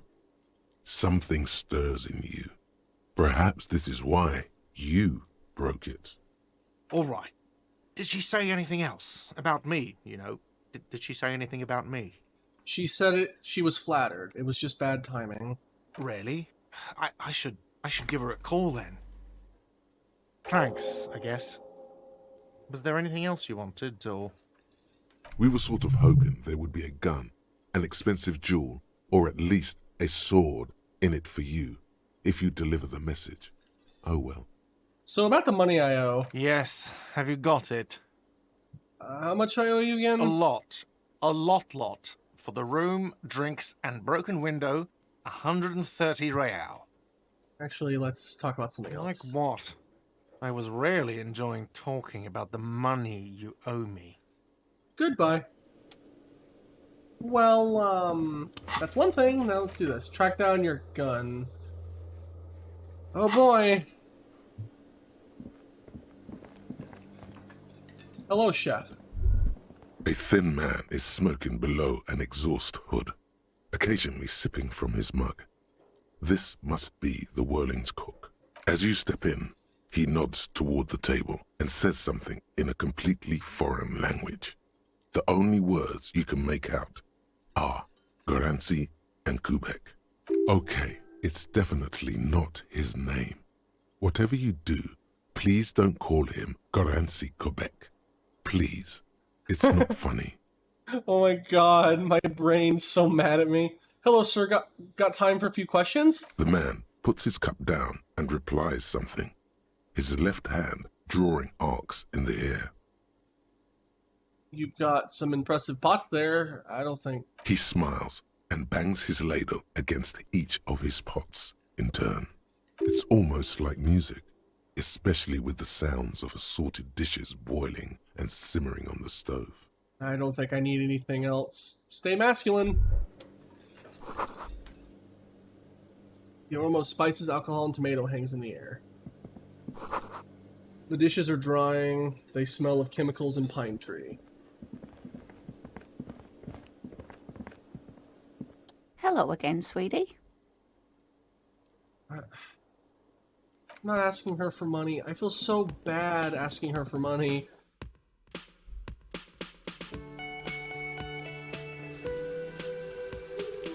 Okay, so...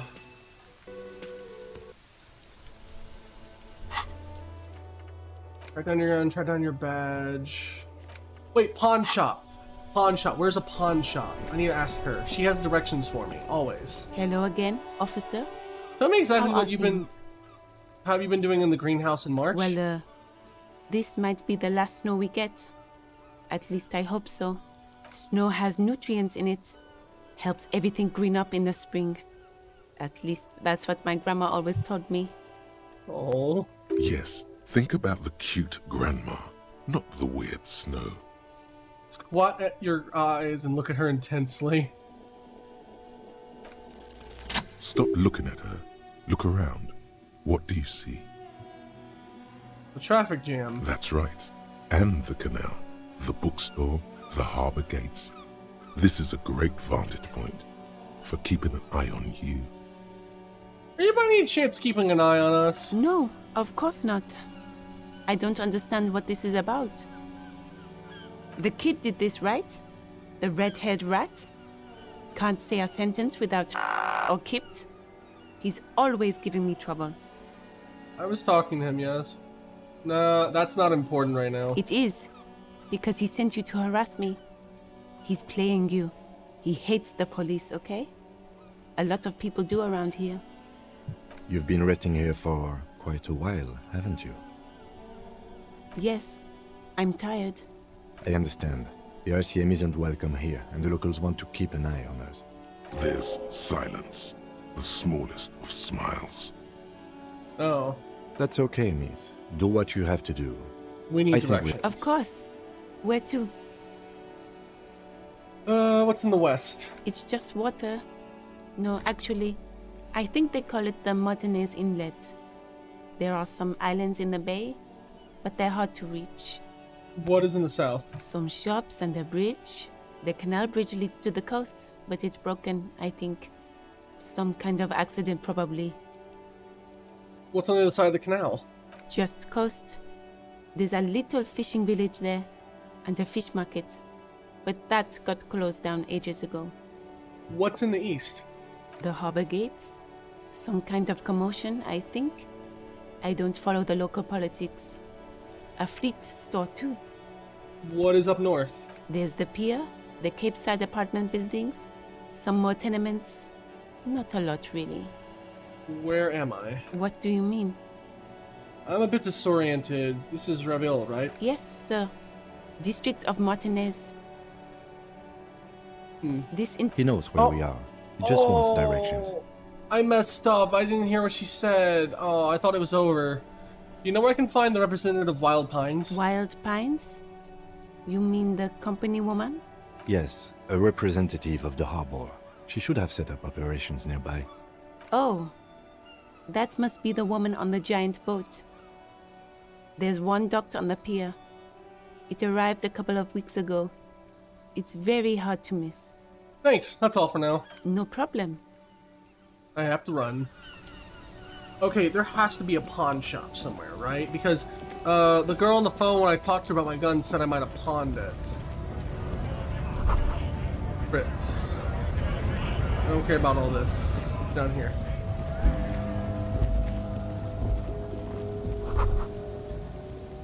A Stars Ryko, one of the finest Zhimsk-made motor carriages ever. An oldie, but a goldie. Who drives these? Not many people outside of Grad. And Revachol West, too, it appears. Hey, Kim, check this out. A Stash Ryko KK2. That's a classic model. Never thought I'd see another one repainted after what happened last time. Hold on, maybe I can impress him. Do I know what happened last time? No, only that the motor carriage is typically baby blue. The colors of Sigismund the Great, an ancient Zhimsk ruler. His banners were famously zephyr and white. The colors of the Stars Ryko. Let me guess what happened last time. Kim, blue and white are the colors of Zimix. Someone painted it, got Zimix mad, and boom, murder happened. That's, well, yes, exactly it, more or less. Except it was a crowd of them. Tore him out of the vehicle and ran him over with his own tires. They said it was an honor killing, Hussar style. The Zhimsk community protested the trial, flying the colors.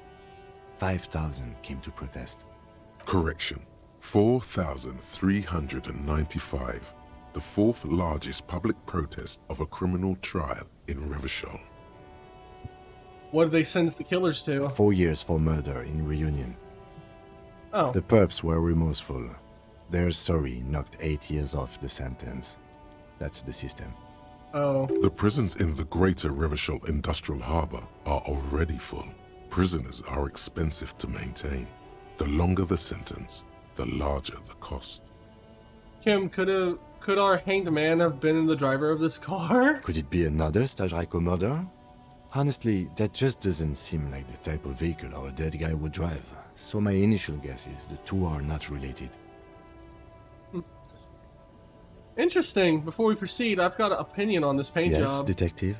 I think it looks better black and brown. I think they should have left it baby blue. You sure you're not Zhimsk? Yes, you're sure you're not. Or if you are, it's only in that Revacholian way. 4 to 5% maximum. I'm glad. Man, I love Kim so much. He's such a good guy. I need to talk to him at some point. But I'm not trying to, like... It's okay. I don't want to talk to another random person. I'm trying to see if there's, like, maybe a pawn shop or something on this side of town, but it doesn't seem like it at all.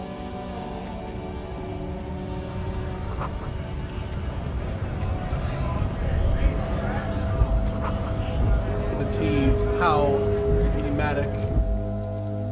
I never really checked out what's in the store here. Maybe they have like some like stuff to do. You see several packaged raincoats fill a low shelf beneath a display of croissants and juice bottles. The raincoats are transparent, except for the big Fritta slogan on the back. The packages are small, discreet, sloppily stacked, making them easier to take unnoticed. No need to worry about knocking over a display. Can I not look at anything else besides Yes. those? No, I don't want to talk to you just yet. The tear machine stands in the corner. A sign says, 1 bottle equals 10 cents. Okay.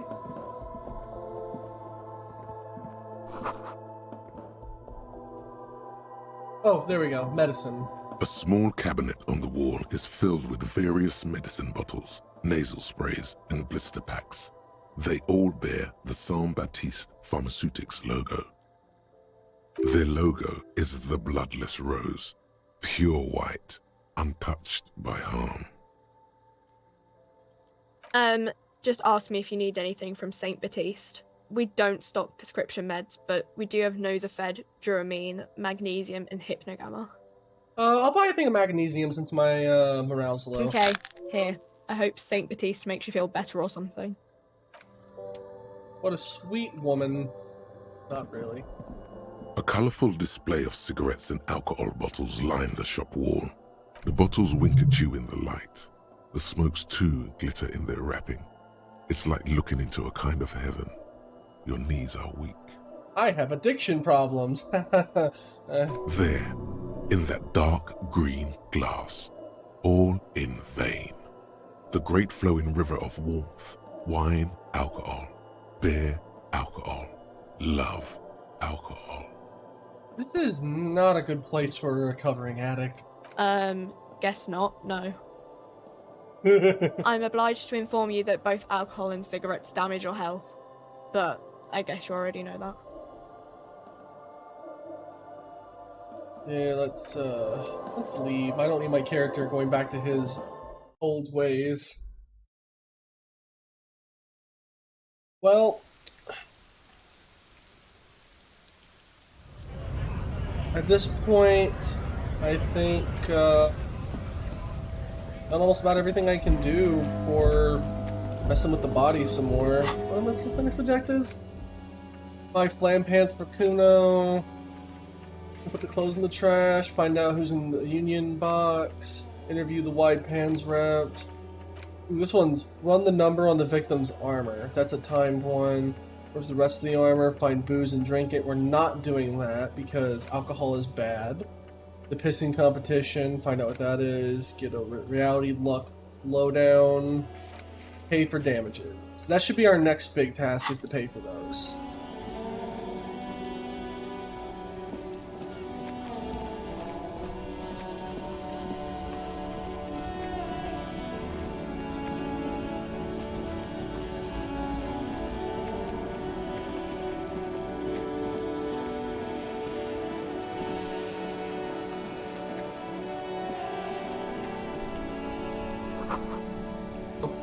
The bomb shop!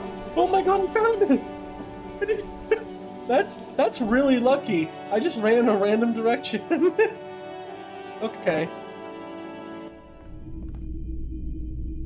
Please, I hope my gun isn't here. I really hope it's not here.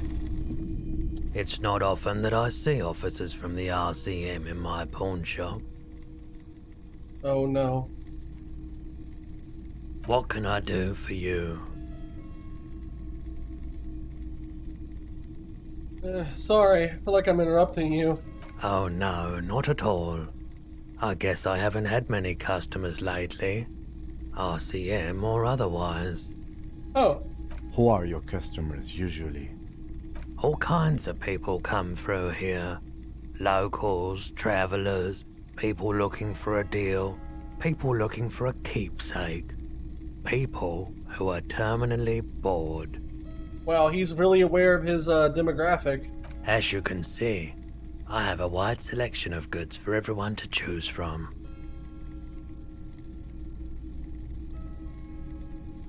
Nod, quite the collection indeed. It keeps me entertained.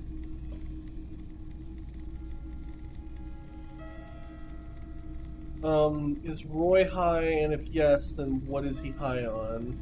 Okay. Okay, he definitely is high. Whatever it is, you've probably done it, and many other things besides. But you can't cut through the jumble of sensations to get to the answer. Dang. My brain don't know how to react. Looking at his wares, talking to him, that might give you more clues. You might be able to aid our investigation. I doubt it, but I can try and answer any questions you may have. The pawnbroker's gaze is already gun. fixed on the dancing colors. By the way, do you happen to have any guns, like the ones carried by cops? Someone else came here earlier today asking the same question. I promptly sold her the gun you pawned a couple days back. Oh no, my gun. This is a pawn shop, and it did feel as if you've met before. Oh god. The lieutenant shifts from one foot to another, alert. Wait, I sold you my gun? You were adamant about getting rid of it, officer. Said you were undeserving of a service weapon of the Revachol Citizens Militia. And I don't like keeping guns around the shop for long. Off the charts photon emissions. The unhealthy kind. At least I know how I lost my sidearm. Let's talk about something else. Of course. I wanted to ask about my missing gun again. Sure thing. Was the buyer a policeman too? She didn't seem like a policeman, although she kept referring to herself as a pig, which was odd. I found her interest in the gun a bit obsessive, but I was just happy to get rid of it, and of her. Truth be told, she was terrifying. Right, so let me get this right. You sold your sidearm, issued by the citizens' militia, and now a civilian is running around the streets of Martinez with it?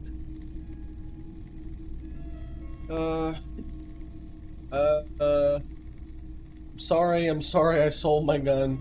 I don't like it either. What if she intends to commit a crime and blame it on the citizens' militia? You're right that she could cast aspersions on the force. We have to find her.